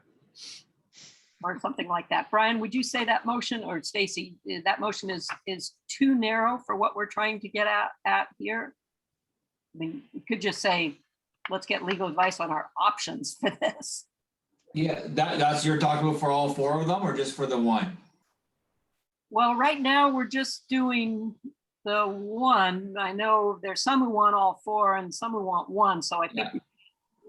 Well, yeah, just with that motion from Councilor Miller, just it was unclear if we're talking about the first one or the 4 of them. So just kind of clarification on that would be great. I'm inclined to, if what Stuart was saying, which was of great interest to me, if we have guidelines that say in our OCP that says that, clearing vegetation will be kept to building sites and roadways and critical infrastructure, then to me that applies to all 4. So I suggest this goes to all 4. Okay, let's say to all 4. So that's Terry's motion and Andy seconded it. Okay, further discussion on this? Dirk. Does that automatically limit being able to vote on J through L? Or does this like put a pause on the 4? I think it puts a pause on the 4. If we're getting legal advice, we're not going to go ahead and do something without legal advice. So yeah, I think we just defer the rest of them. We get the legal advice and then we'll see where we go. Yes. I think my only concern is that, I mean, for me, the legal advice on the first one, because it seems in the realm of forestry, not municipal development. These other 3, Yeah, it's obvious why I think they're doing it, but it is under the umbrella of reasonable development. I mean, it could happen there. Well, And is, so- is it?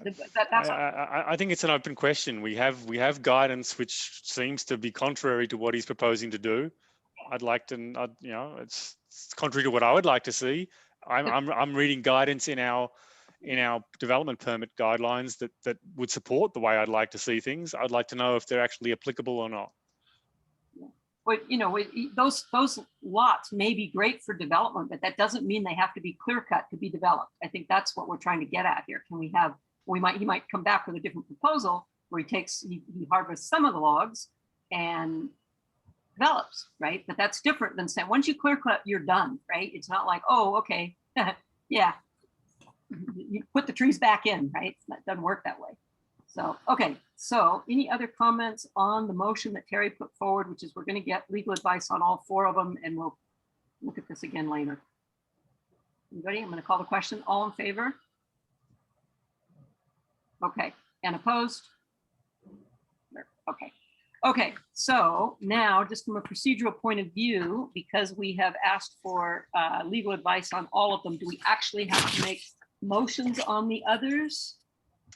For the record, should we just defer them on each one? Yeah, I would recommend that we just defer each one and then obtain legal advice and report back for all 4 of them. So they show they are addressed appropriately. So we're going to go to Jay, and we just need a motion to defer. Jay, someone wants to make a motion to defer.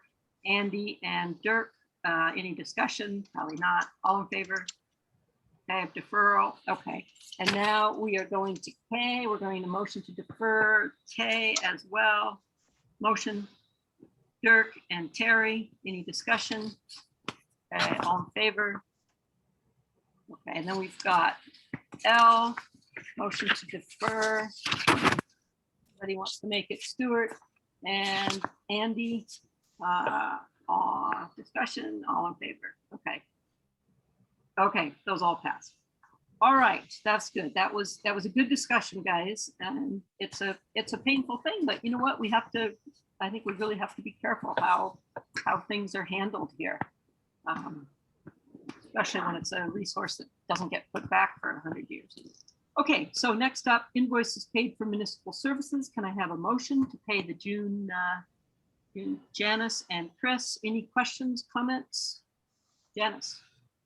I did notice on page 310, items 37,254 and 37,255 are identical and went to the same vendor. So I wasn't sure if that was just coincidental or a bit of a repeat. A question for Michael. Jazz, we're on page 310. Which item, sorry? Items 37,254 and 37,255.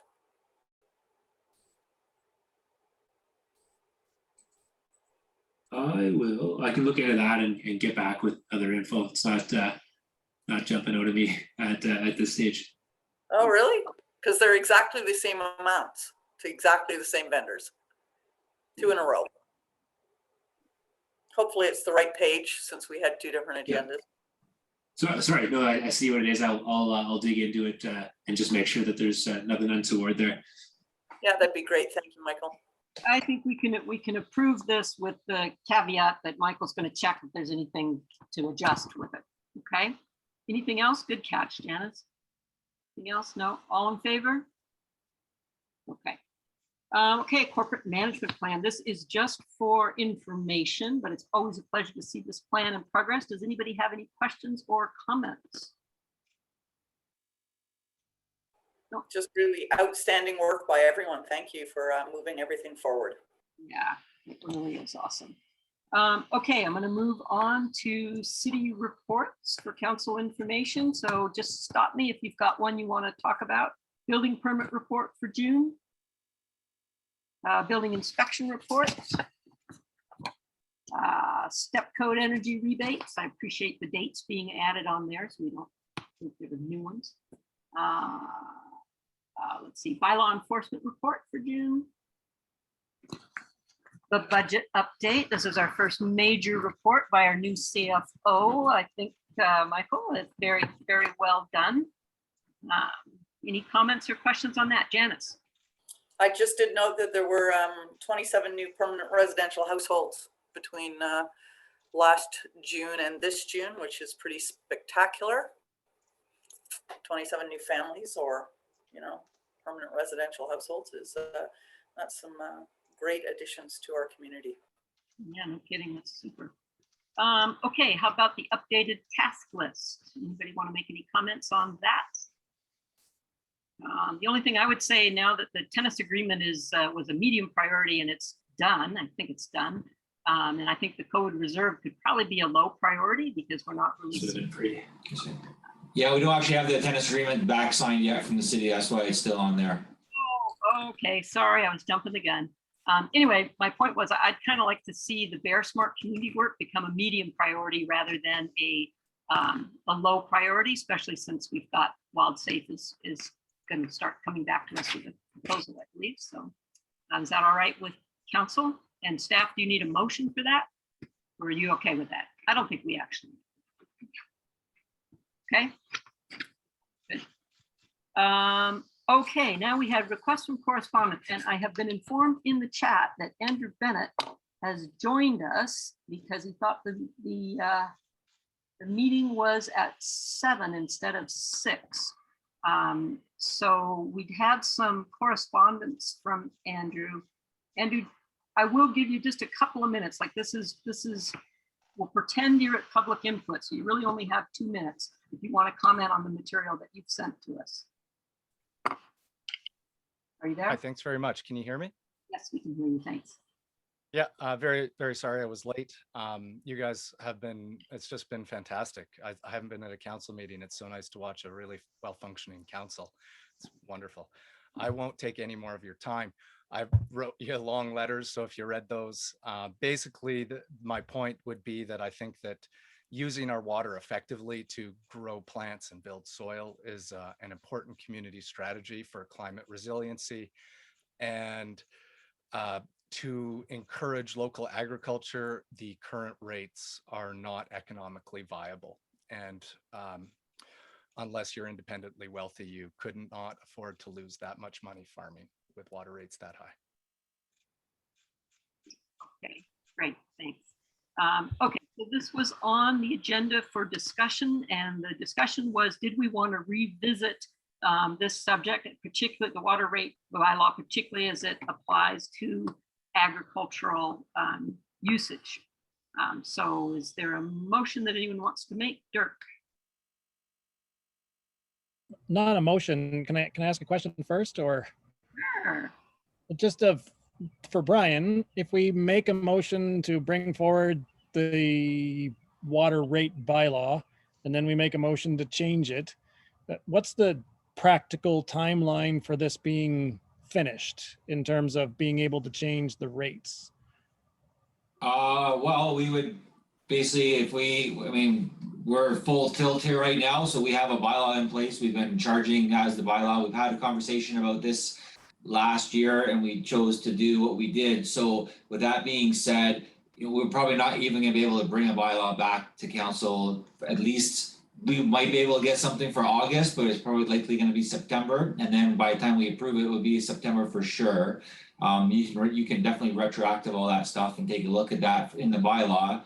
And then we just have to look at doing some cost adjustments in regards to updating budgets and things like that, because it's gonna potentially look at some of revenue loss.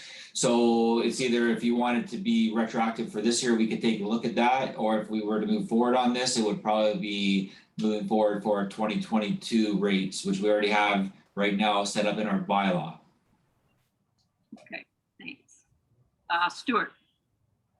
Yeah, I'd suggest it's, notwithstanding that it's an important issue, I don't think it's an urgent issue. It's not like we have a agricultural water emergency. I think it's more important that we do the right thing long-term on this. And I'd like to, dig into it a bit more and understand, Andrew's done a great job of giving the local food producers perspective. I'd like to, dig into what do we have available, and you know, what our needs are going to be moving forward, and you know, really consider it more properly. So, you know, I think it's worth revisiting, but I don't think we should feel like, you know, we have to jump onto this straight away. You know, it can happen within a reasonable timeline. So one of the things that we'd want to do for that to happen would be give staff some direction, and we don't have to put a timeline on it. We could have staff fit it into their work plan, right? To do what you're saying, if that's what the will of council. Andy. I would suggest we ask them to consider it for the 2022 rate period. So it's something that we should consider into the fall of 2021 and be in a position to revisit for 22 rate schedule. Okay, so your motion would be that you would direct staff to look at the water rate bylaw and consider all aspects, as what Stuart was saying, not just food production, but you know, water capacity and water need and that kind of thing. Okay. The only thing I would warn against of putting a date of September on there is that that's a bit of a bigger project, and I think it's hard for us to constrain staff's work timetable. So maybe no date. No okay. date. Yeah. Okay, so Terry, are you seconding that? I had a question, if I may.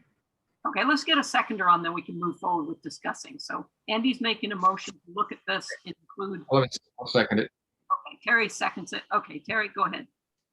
Well, I have a question around this. So if we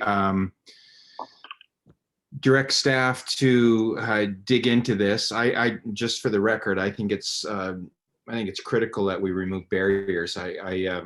I wasn't fully appraised, and if I thought that our rates were, and I can't remember Andrew's letter off the top, but if we're 10 times more expensive than other competing people trying to grow food, that upsets me. So I by all means want us to go forward, direct staff to look into comparable rates so that we're at least competitive. But my question is, what's the penalty if this doesn't happen till next year's rates? What would that mean given at the current rates in terms of dollar value? And Andrew's maybe done some math on this. In other words, what's the cost to a local producer for having this go to next year?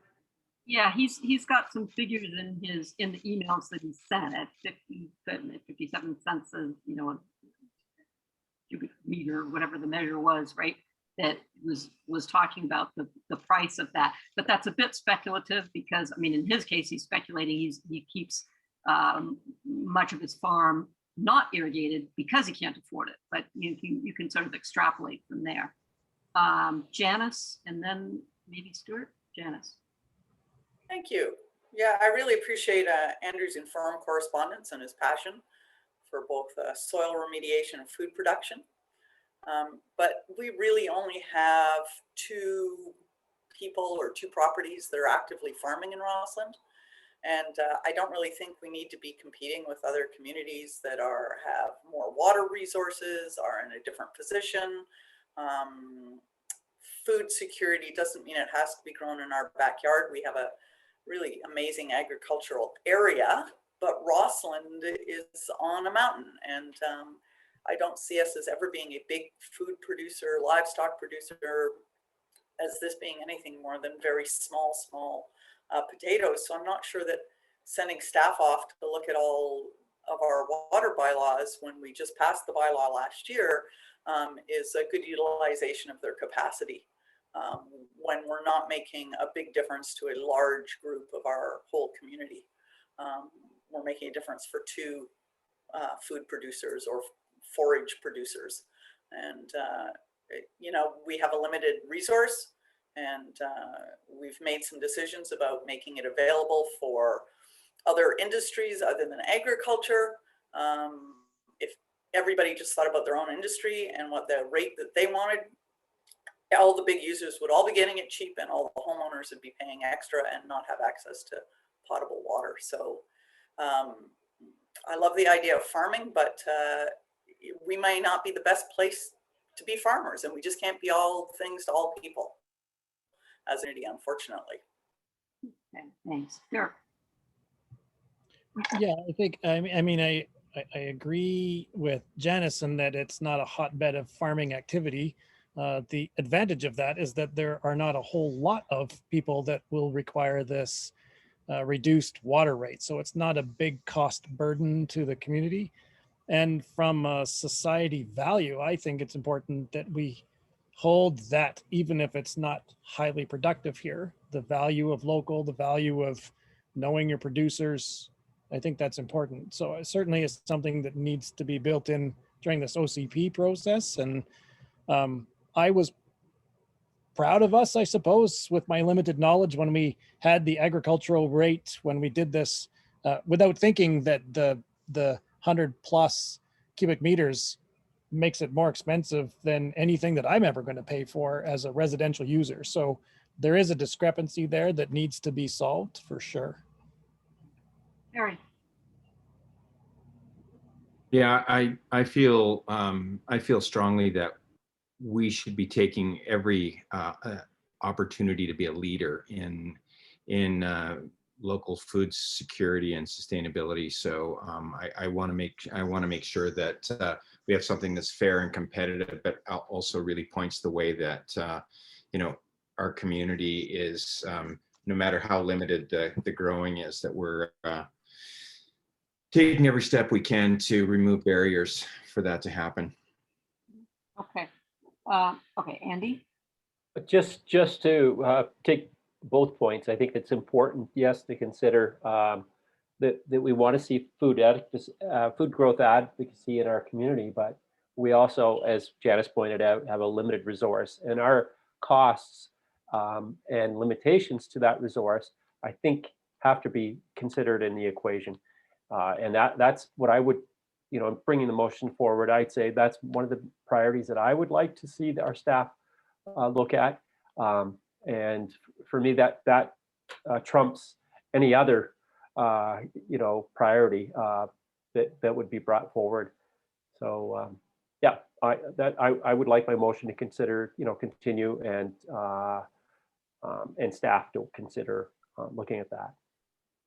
Okay, can I have staff read the motion back to us, and then I'm going to call the question unless someone has anything else to say about it. Currently have council direct staff to revisit the water rate bylaw, specifically the agricultural rates. Okay, I think we'd had a little bit more in there. Stuart and then Dirk. Yeah, I just want to give some more direction about what I'd actually like staff to look into, rather than just, that can go in any direction whatsoever. I mean, Andrew makes some points about our water supply system where we have fixed costs, which we then divide up over the users, and that we have, a lot of water available, and therefore, we effectively, as long as we're paying for the water system by being paid for by our users, we effectively have no cost water that we could use to achieve social goals. Seems to be the point that he's making. That all sounds really, that sounds good to me. If that's actually the case, if we are actually capable of meeting our fixed cost water delivery from our other payees, and we can then effectively, discount some water to some farmers because we want to see some farming, and it doesn't actually cost us anything for that extra water, and we have lots of water. Well, that all sounds fair and good. I'd just like that to know if that's actually the case. Okay, well, that was what you said originally that I'd hoped was going to be in the motion too, is that staff would consider the water needs, right? Our water capacity and our water needs. Yeah, I just want to be very specific on that. If that is, breaking that down in what are those fixed costs and what are those incremental costs, what are our actual capacity, what are our, what are we looking at with climate change and the growing community? We don't want to be, setting ourselves up for, some expectation that farmers are going to get this cheap water, and then 5 years down the track, we realize, hey, sorry about that. You invested all this money in your farm, and now we're going to start charging you a whole lot more because we need it over here.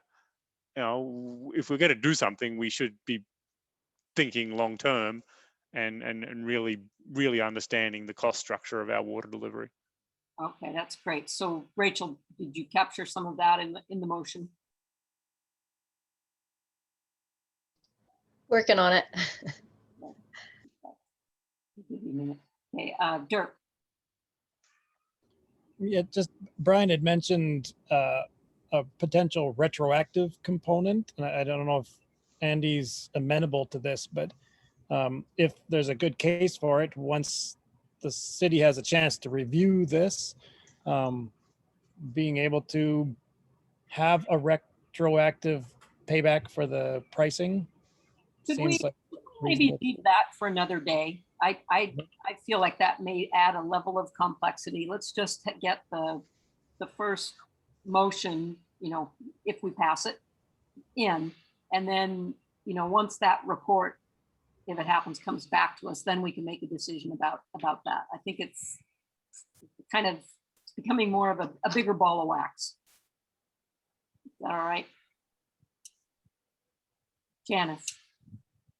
I just wanted to add in a bit about a bit more to Stuart's point about what we would like to see. I mean, now that we have the world's most amazing meter readers, it would be nice for us to know when we're making these decisions about rates for everyone, who's using the water, where the volume of water is going, when the usage is high, when the usage is low, and our capacities at that time. So certainly part of any study that we look at to make a further decision, I'd like to see some of that data included in there. Okay, so that would probably fall under the water needs portion of this. Rachel's just sent me the motion. It says council directs staff to revisit the water rate bylaw to gain a better understanding of water capacity and water needs, fixed costs, and incremental costs. That sounds like it captures both what Stuart has said, what Janice has added, and what Andy started out with. How's that? Sounds good. Carrie, you have something, you want to add something else? Just that it could be implied, but that we're going to look at agricultural within the context of that motion. Yeah, you know what? Actually, we were being pretty specific about agriculture. That's how it started. Let's revisit. So that we can compare. I'd like to see a comparison with other agricultural water rates for other agricultural applications in other municipalities. That would be helpful to me. How are we doing compared to everybody else? I think Andrew's provided a bunch of that information already, but he's provided a lot of that, and also, Andrew has credentials as an irrigation specialist, and so his stuff is good, right? It's good, and maybe has better capacity there than our staff, or expertise than our staff actually does. But they could, collaborate on things. Just so that we don't lose sight of the agricultural component in that motion. That's all. Yeah, that's right. I'm just trying to, but what Janice was talking about was also looking at overall in the community, where are we using waters? And that's not just ag. So I don't know if you want to just add, see, I'm looking at the motion, council direct staff to revisit the water bylaw to gain a better understanding of water capacity, water needs, fixed costs, incremental costs. Maybe after water rate bylaw, it says with a particular focus on agriculture.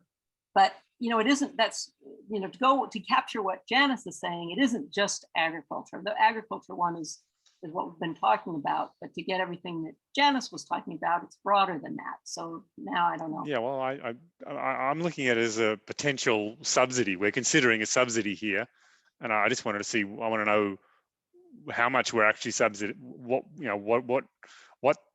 are we considering? This what magnitude of subsidy are we considering for whatever benefit we think we're going to get? All right. So let me just throw this over to staff. Does this motion as it stands give you enough direction to come back to us, or do you want us to massage it a bit more.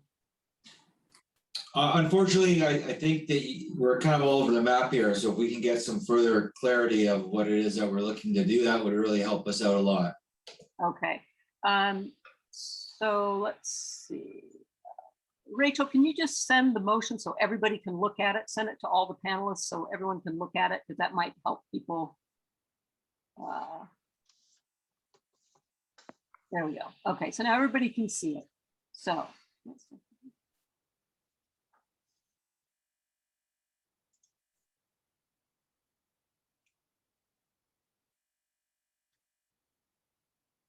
So if someone has some additions there to make it more specific. That's fine to me.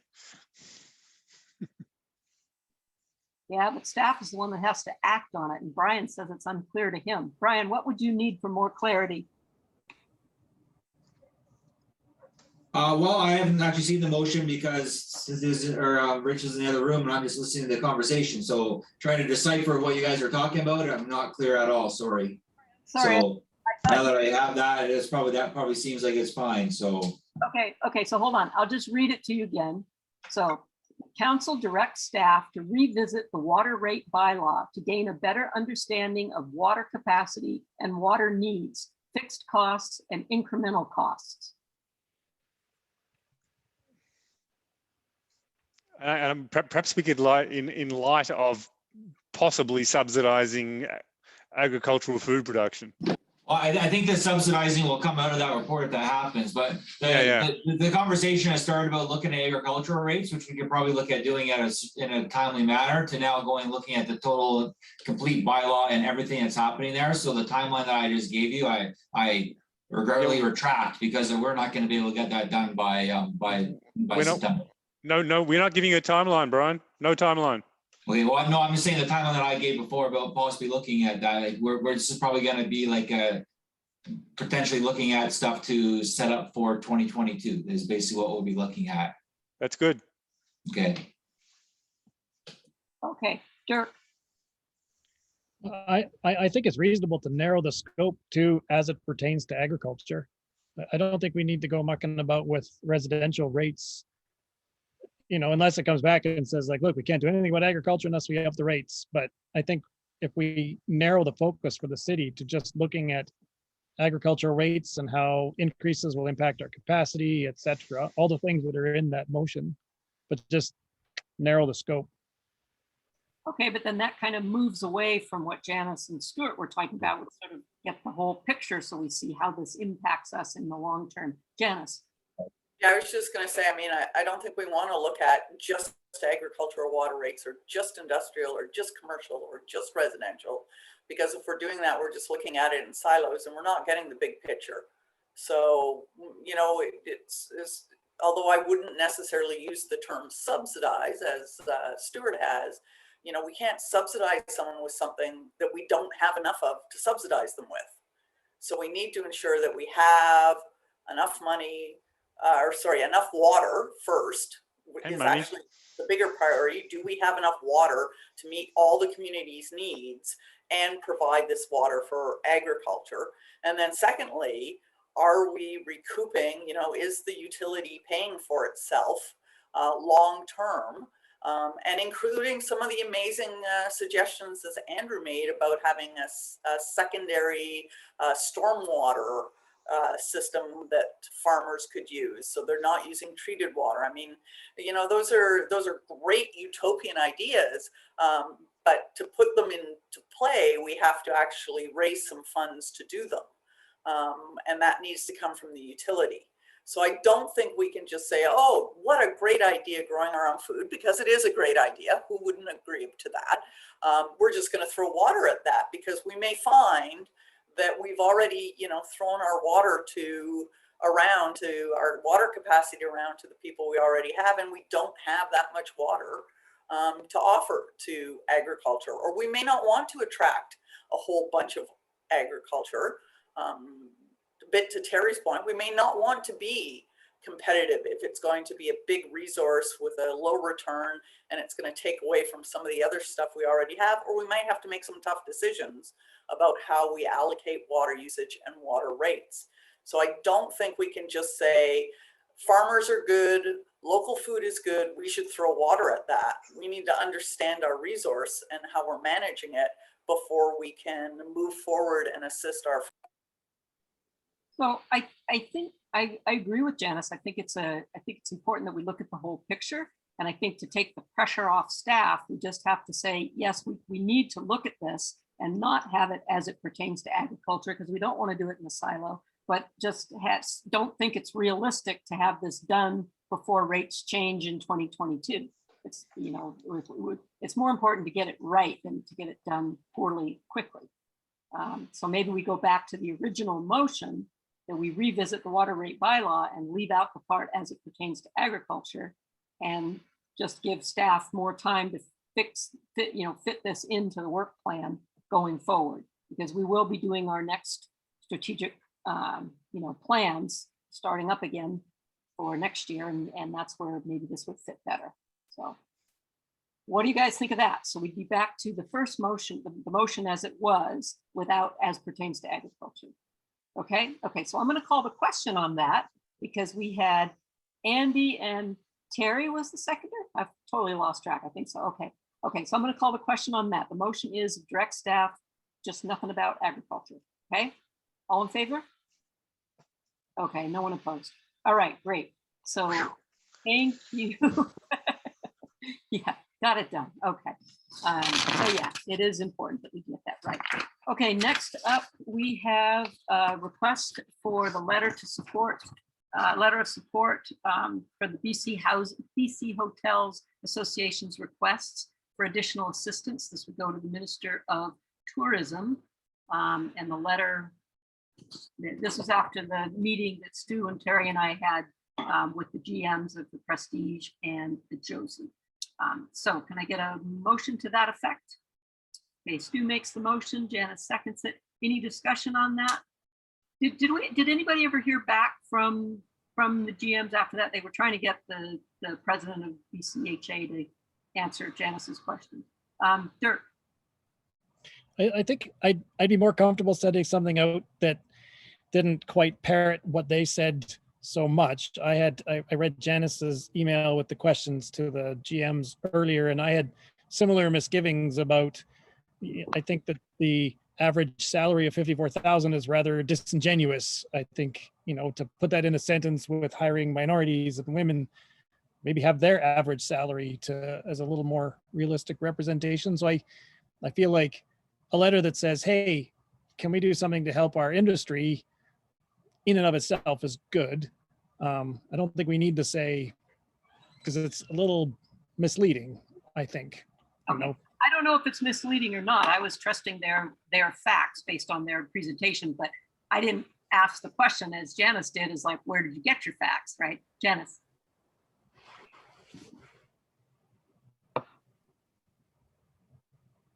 Sorry, I pressed the bar, it doesn't work. I pressed the bar, it does work.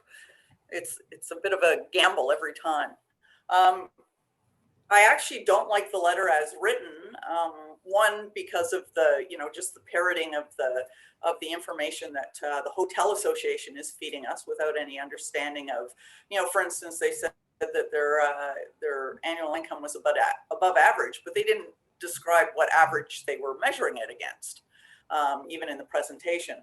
But the two biggest issues I actually have with the letter are their asks. So I don't like the idea of, one of the biggest resource users in communities asking for an energy cost relief. And I don't like advocating for that. I think that I don't think that's good for our community, that some of the biggest users would get a lower rate, because for sure the utility providers are still going to want to make their money for their stockholders and pay their dividends. And if they don't get it from the bigger users, they'll get it from the smaller users. And I also don't like the idea of advocating for a decrease in school funding. especially when, you know, we have many more children in town who go to school, and I don't want to see the cost of education downloaded onto parents or You're frozen. government did that as a COVID move in the first. No, you guys are. Oh. Ah, damn. Am I back? You're back. You're back. Am I back? Ugh. At what point did I freeze?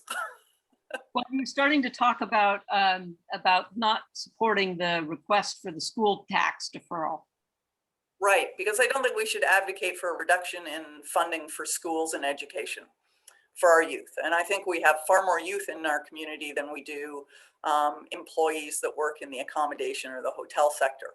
I am happy to provide a letter of support for the hotel sector or hotel association as a whole. I just don't think it's in our community's best interest to advocate for those two particular points. Okay, I'll make one comment. They actually were, we could leave the energy out because they were particularly advocating for BC Hydro. The BCHA was advocating for BC Hydro, which isn't in our area, so we could delete that. The other thing, and this is a question for staff, I thought that the school thing was not that people were not paying the school tax here, but the government was still funding the schools. The government wasn't cutting funding to the schools. They were just getting the money from elsewhere. But I'm not positive about that. Brian, do you know that? No, I have no idea. Okay. I didn't actually think they cut funding for schools. Okay. But where else would they get the money from except through taxes? Well, through taxes for sure, but they have other, you know, reserves and funds that they funded through stuff that had already been put in.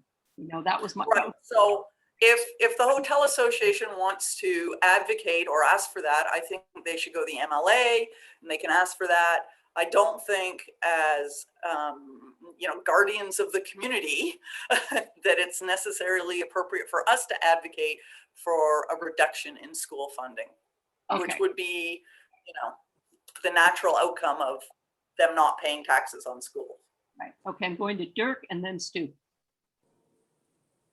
Yeah, I agree wholeheartedly with Janice on this, and I struggle a little bit in that every business that you talk to downtown had issues with supply chains and costs of products and not having people come to the store. Businesses like mine, I had supply chain issues and cost issues, and I'm still dealing with that.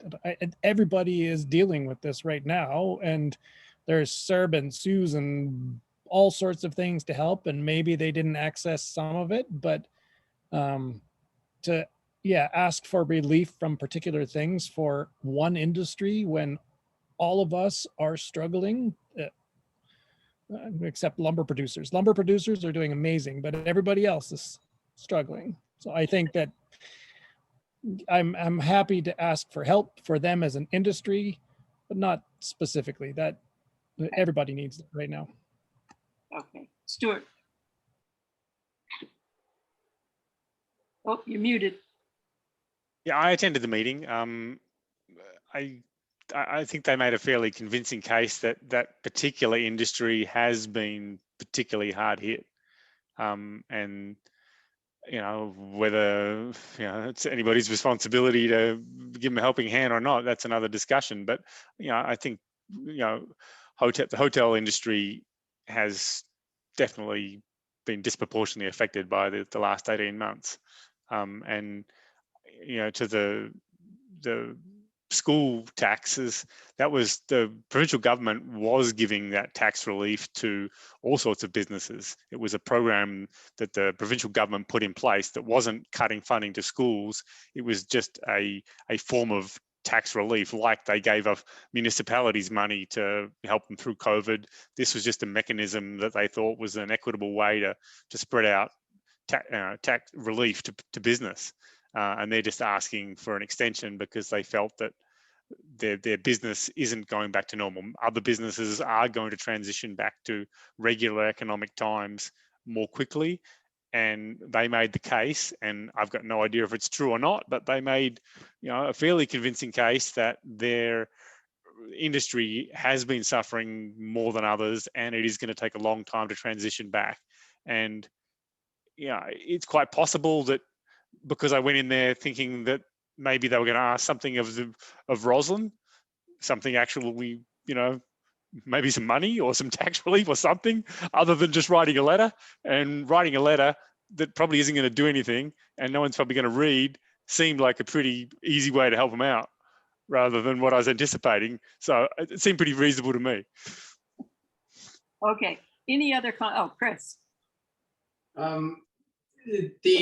Janice, your question on, and their statement on 45% of the hotels didn't qualify for any of the financial assistance. We were one of them at the Steam Shovel, and I'm sure that Josie is one as well. And it all stems around the fact that the ownership group isn't a Canadian ownership group. So to ask for relief on the backs of local being provincial or even federal, there isn't a level playing field. And I agree with the fact that $54,000 is very high for the average income. You might be talking about the hotel association, but hospitality runs way deeper than just hotels. And yes, hotels have been affected, and disproportionately or proportionally, the hospitality industry is the one that has suffered blanket. So I would really like for this, if it's going to go anywhere, to not just be propping hotels up. I'd like it to a little deeper into the hospitality industry if I were to put a letter forward. Okay, well, how about this? How about I edit the letter and make it more general in the sense of not as many of the specifics, but also deeper as to hospitality, not just hotels.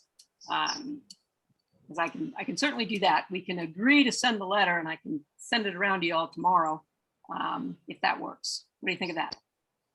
Okay. Okay, so we'll vote in favor of sending a letter to yet to be finalized. All in favor? Okay, good. Okay, so now we have another request for a letter. This is defending old growth forests in central Kootenay, and that we provide further direction to staff. And I think really the motion would just be that we'd send a letter supporting their suggested text if we want to do that. So Dirk? Yep, I think we made it pretty clear that this is an important issue. So I think sending this letter is timely. So the motion that you just said. Okay, you make the motion that we're going to send the letter using Eco Society text that's in that thing. And Janice seconds it. Okay, any other discussion on this one? Nope, okay. Good, that's easy. And then,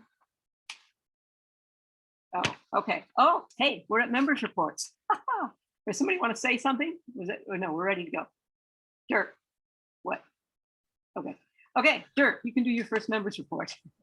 I think the only thing I have to report on is that after my disclosure last time of my bear in the chicken coop incident, I have upgraded the chicken coop. I have yet to have an electric fence. I'm waiting to talk to Andrew. I'm waiting to find time to talk to Andrew. I did chat with Shy, who came out to see the chicken coop the next day and provided some valuable feedback, and we talked about it. And I am happy to report that the one chicken that survived merely has a limp and probably a fear of bears now. So I have not had an issue since, and I will have that electric fence when I can get it installed appropriately. But I did further bear proof it, and Shy was fantastic and came right away to look at it, take pictures, and use me as an example of perhaps what shouldn't have been done. Okay, that's great. And that's it for me. Yeah. Okay, Stuart. Oh, you're muted.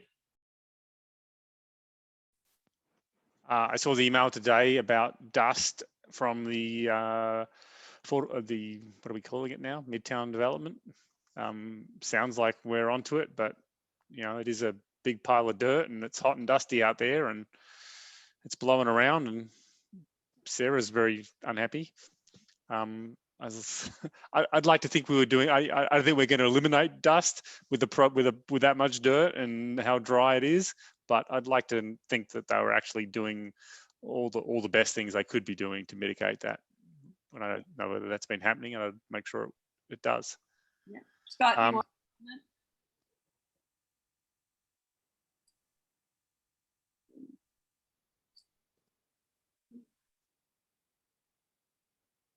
There I am.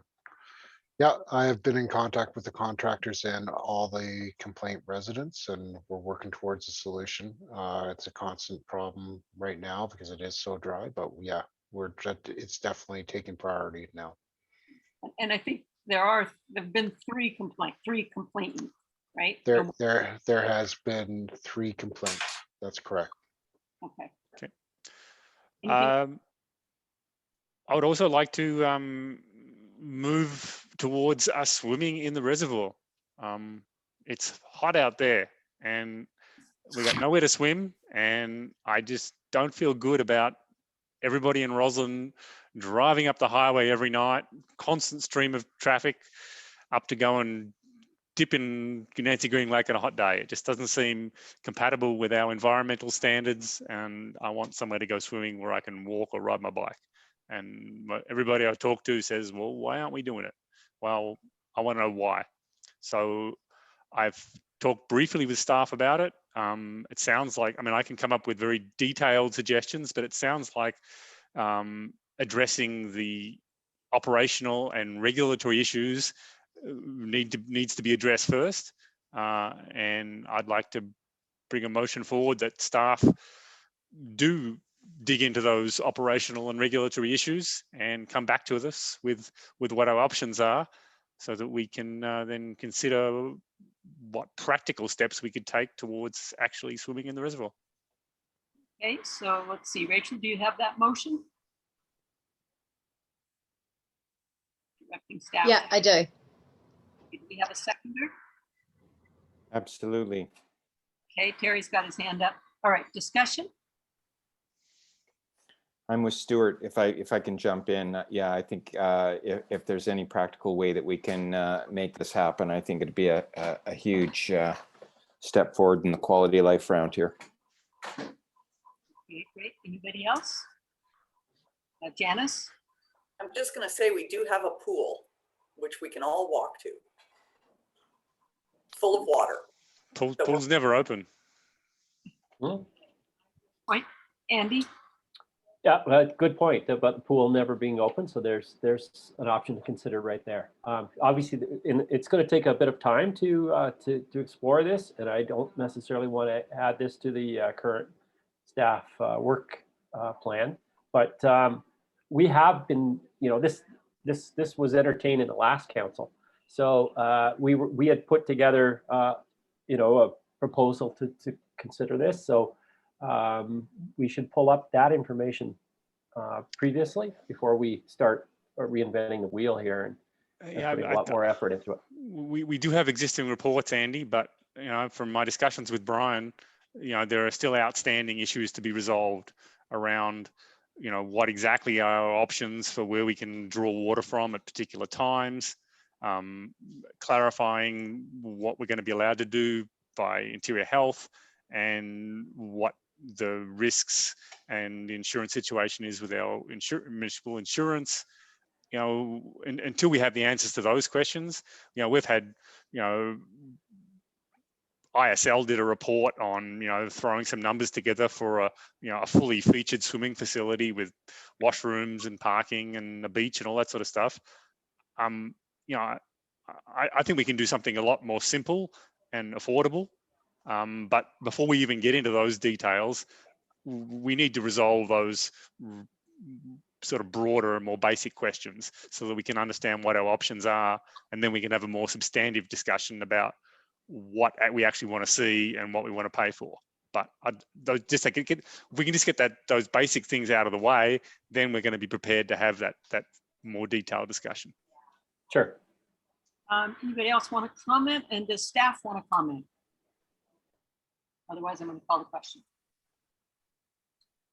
Christy, hello. Hi. Are you looking to do this outside of the recreation master plan that's about to get underway, or are you liking to wrap it into the master plan process? I wanted them to be done faster. Okay, thank you. He wants to go swimming now. Okay, I'm going to call the question. This is direct staff with the operational regulatory things. Again, swimming in the reservoir. All in favor? And opposed? Okay, all right, good. Another job. Oh, we're loading staff tonight. I like that. Anything else, Stuart? Not that I can think of right now. Hey, Andy. So I'm tardy in getting a report put together for June meetings. However, there wasn't much, to be honest.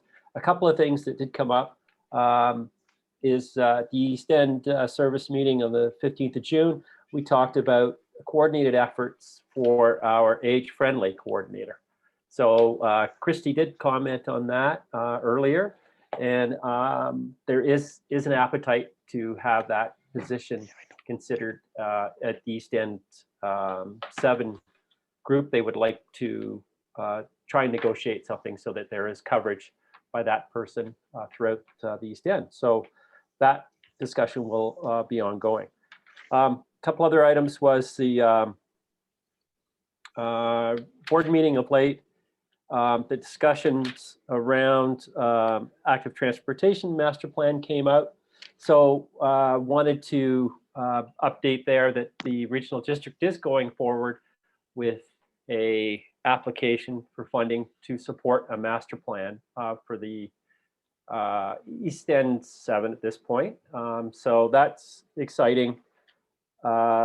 As pointed out by our staff, that there hasn't been much action on that front. And now with the Green Link proposal being all the way through the Lower Columbia, the idea being that we can link our communities, and for obviously first for greener options for transportation, but also the tourism option came up as a great way to promote our community, to all our communities to be much more cycling oriented and pedestrian oriented. So that is great news that they're going to go ahead and develop hopefully a master plan on that. Yeah, that was more or less it for me. And any other questions that people may have, feel free to fire away.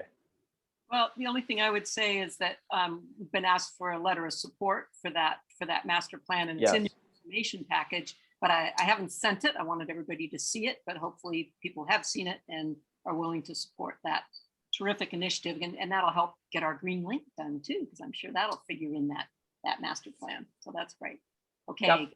I'm happy to put that motion forward that we do send that letter of support. Okay, good. So there's the motion, a seconder. Jana seconds. Any other comments about it? All in favor? Okay, good.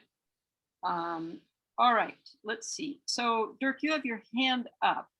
Did you have something else to add to your members report? I did. I forgot, and I promised a friend that I would reiterate just how dry the forests are. And he and his young family put out an abandoned campfire at Eagle's Nest Cabin on yesterday morning around 10:30.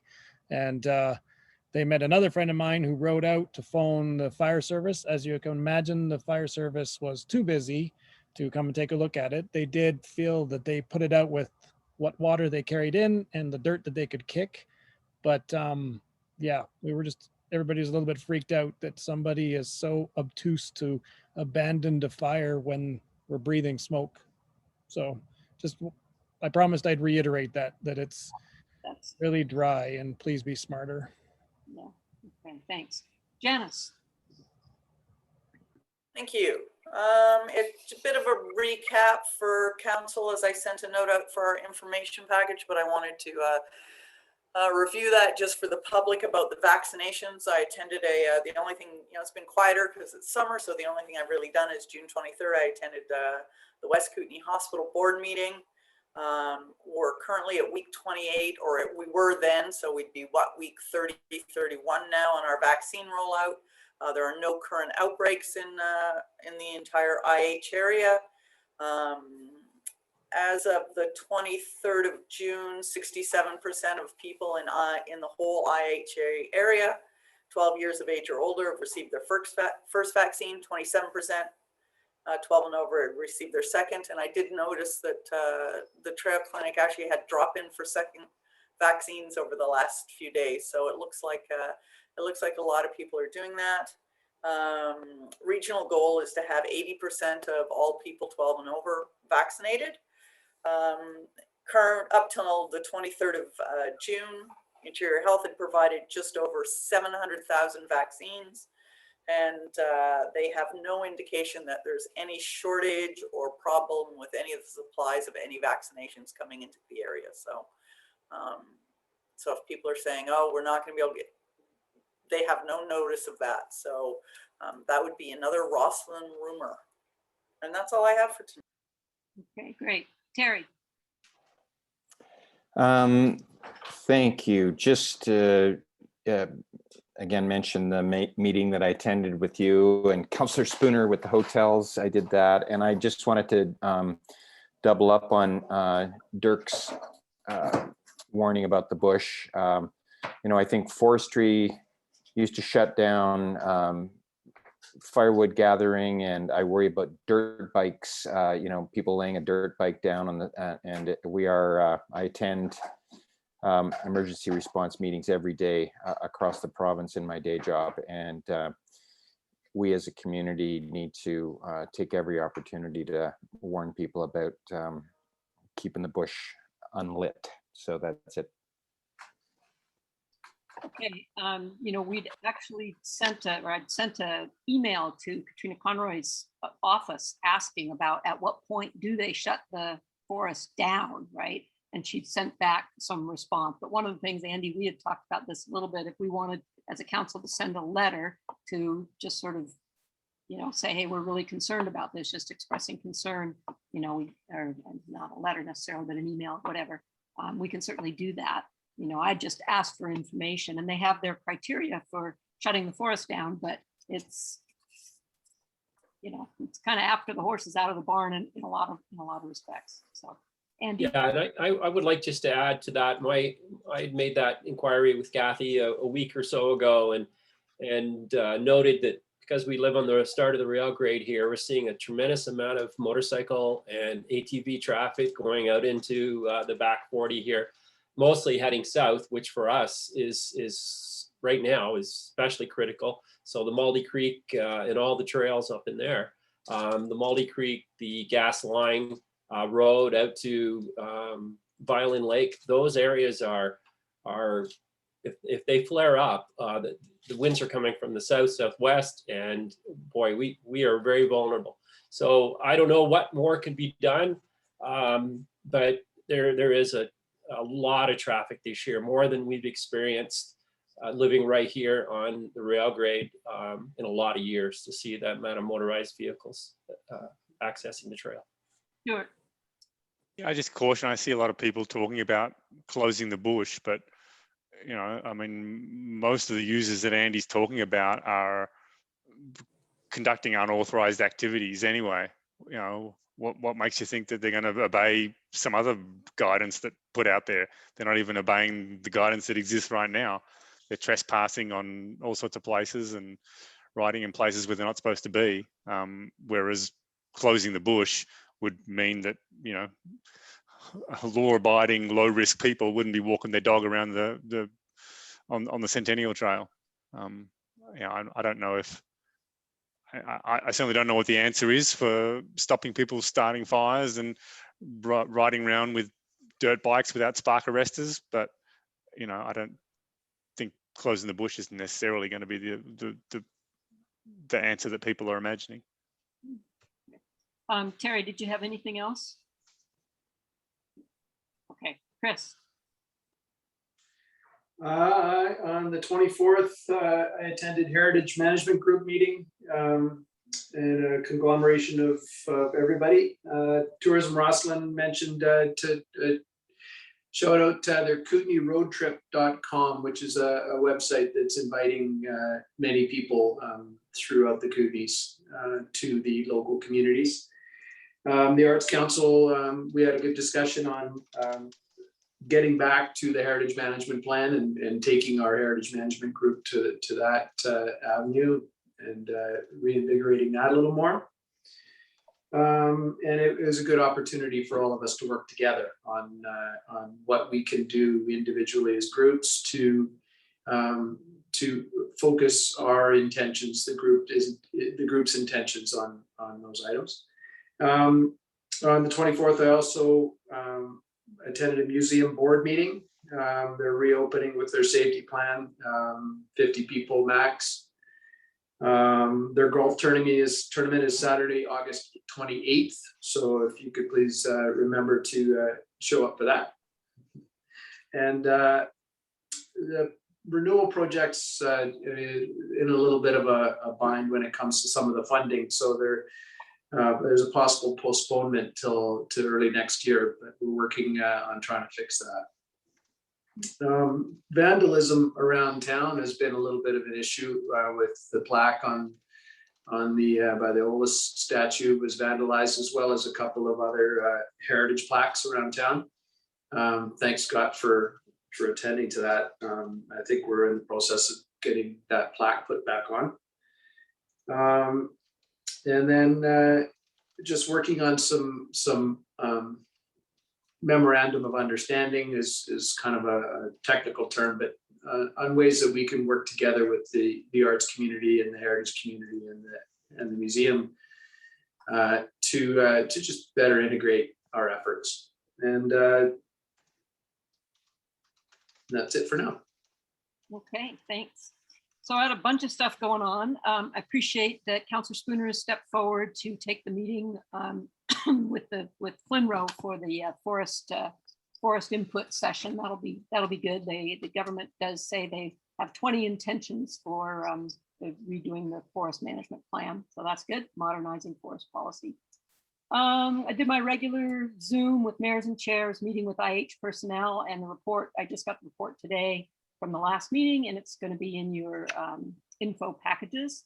And that BC CDC site is really great. You can drill in on that and get really up-to-date information on, the amount of vaccines and all that, and the caseloads. So that's a good thing. Had a Zoom with Minister Osborne and Minister David Eby from Minister of Housing with other mayors in the interior, and it was really just a check-in. So I've just reported that our City Hall and affordable housing project is underway. Everyone's very excited about that. I attended a Zoom sponsored by Climate Caucus about public transportation solutions for smaller communities. They talked about on-demand public transportation, which is a really cool concept, but I'm not sure we have critical mass here in the Kootenays to make it happen, but it's really pretty neat. I did a Zoom with part of a group of mayors for the activities on Compassionate Soup, which is a program that Soup does, where the community's made a commitment to leave no one behind, make decisions from a place of compassion and caring, and they have terrific synergy in their community with all their different volunteer groups working together in new ways.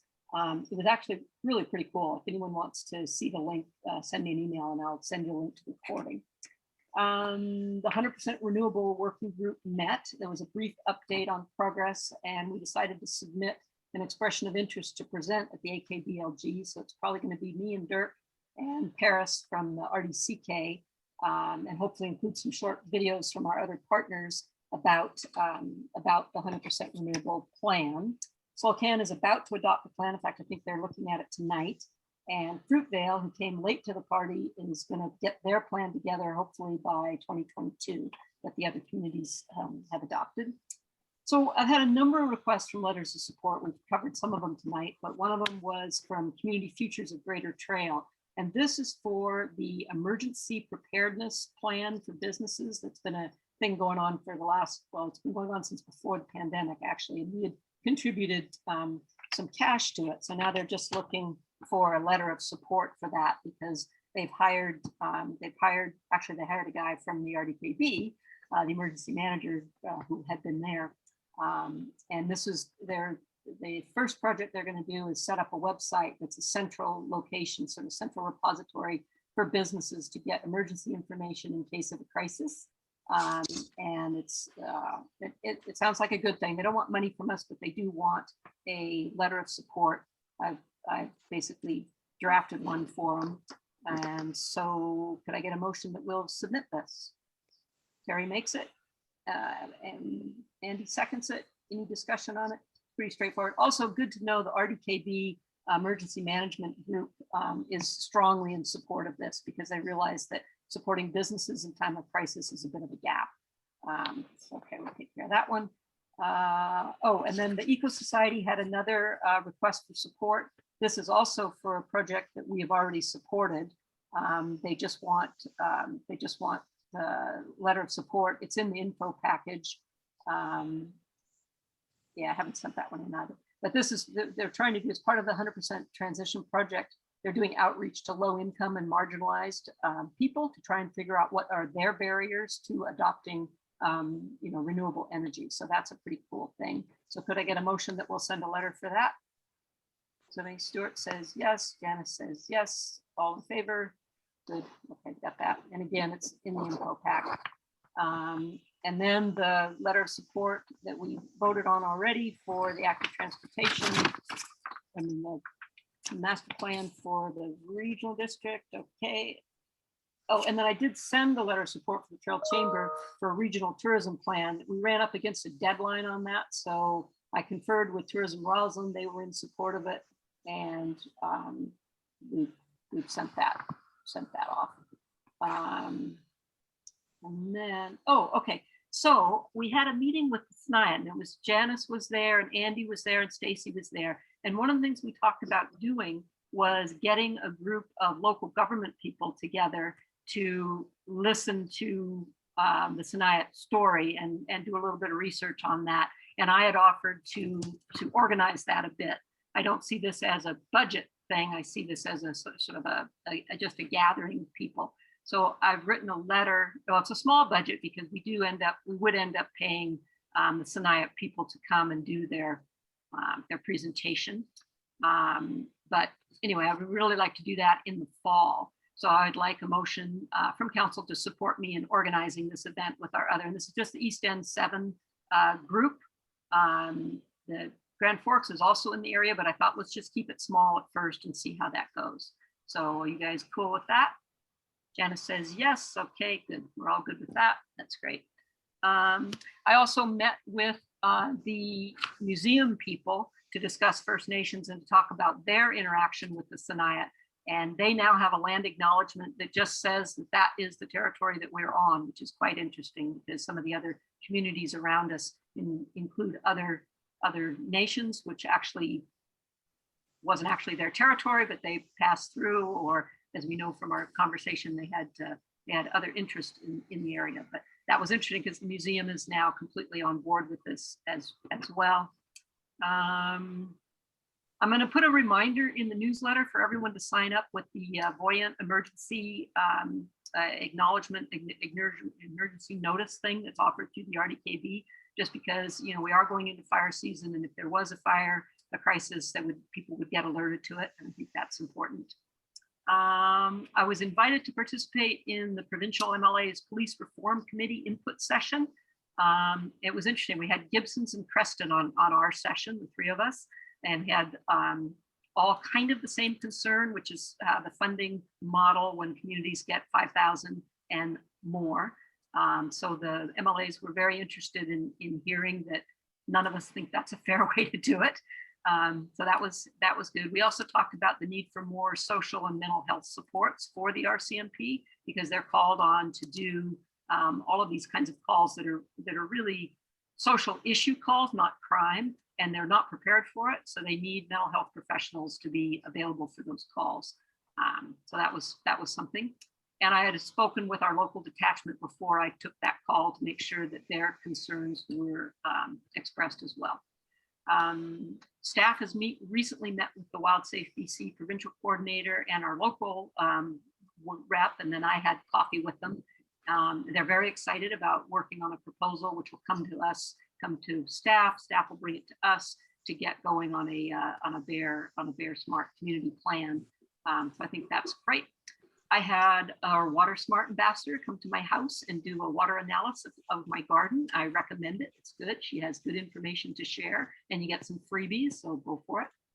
And just an announcement, the Follies, Gold Fever Follies is opening their show this week on the 14th. So hopefully we can all go and support them because they're probably going to be struggling. They're getting a late start and they're doing bubbles and, you know, restricting admission, and you can buy tickets online ahead of time. And that is it. We have no in-camera tonight, so we'll take a motion to adjourn. Oh, Oh, no, Stuart, I thought yeah, you were. one more thing I forgot to bring up earlier. Time limits on delegations. Yes. That was painful today. You know, if we have a, you mentioned we have a time limit? You know, they're supposed nominally? to be 15 to 20 minutes. Well, I think perhaps we should make that clear on the delegation form. And at least, I'm just looking at it right now and it doesn't say anything. Oh, it doesn't? No, but if that might set a different expectation rather than, you know, hearing all about their lives and their careers and what they did, what they ate for lunch. You know, an hour is too long for that. Well, they didn't go an hour. They went for an hour. We had a public hearing. We had a public hearing that started. It was long. Brian, you want to say something?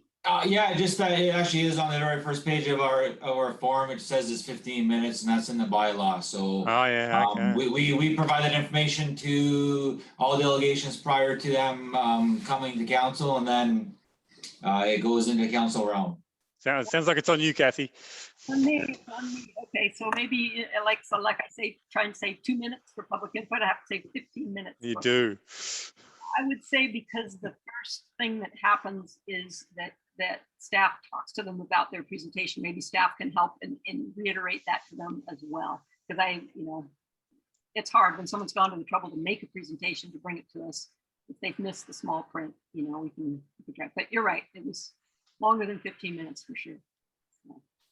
Okay, everybody, I think we're done. Good to see you all. Good night. Good night.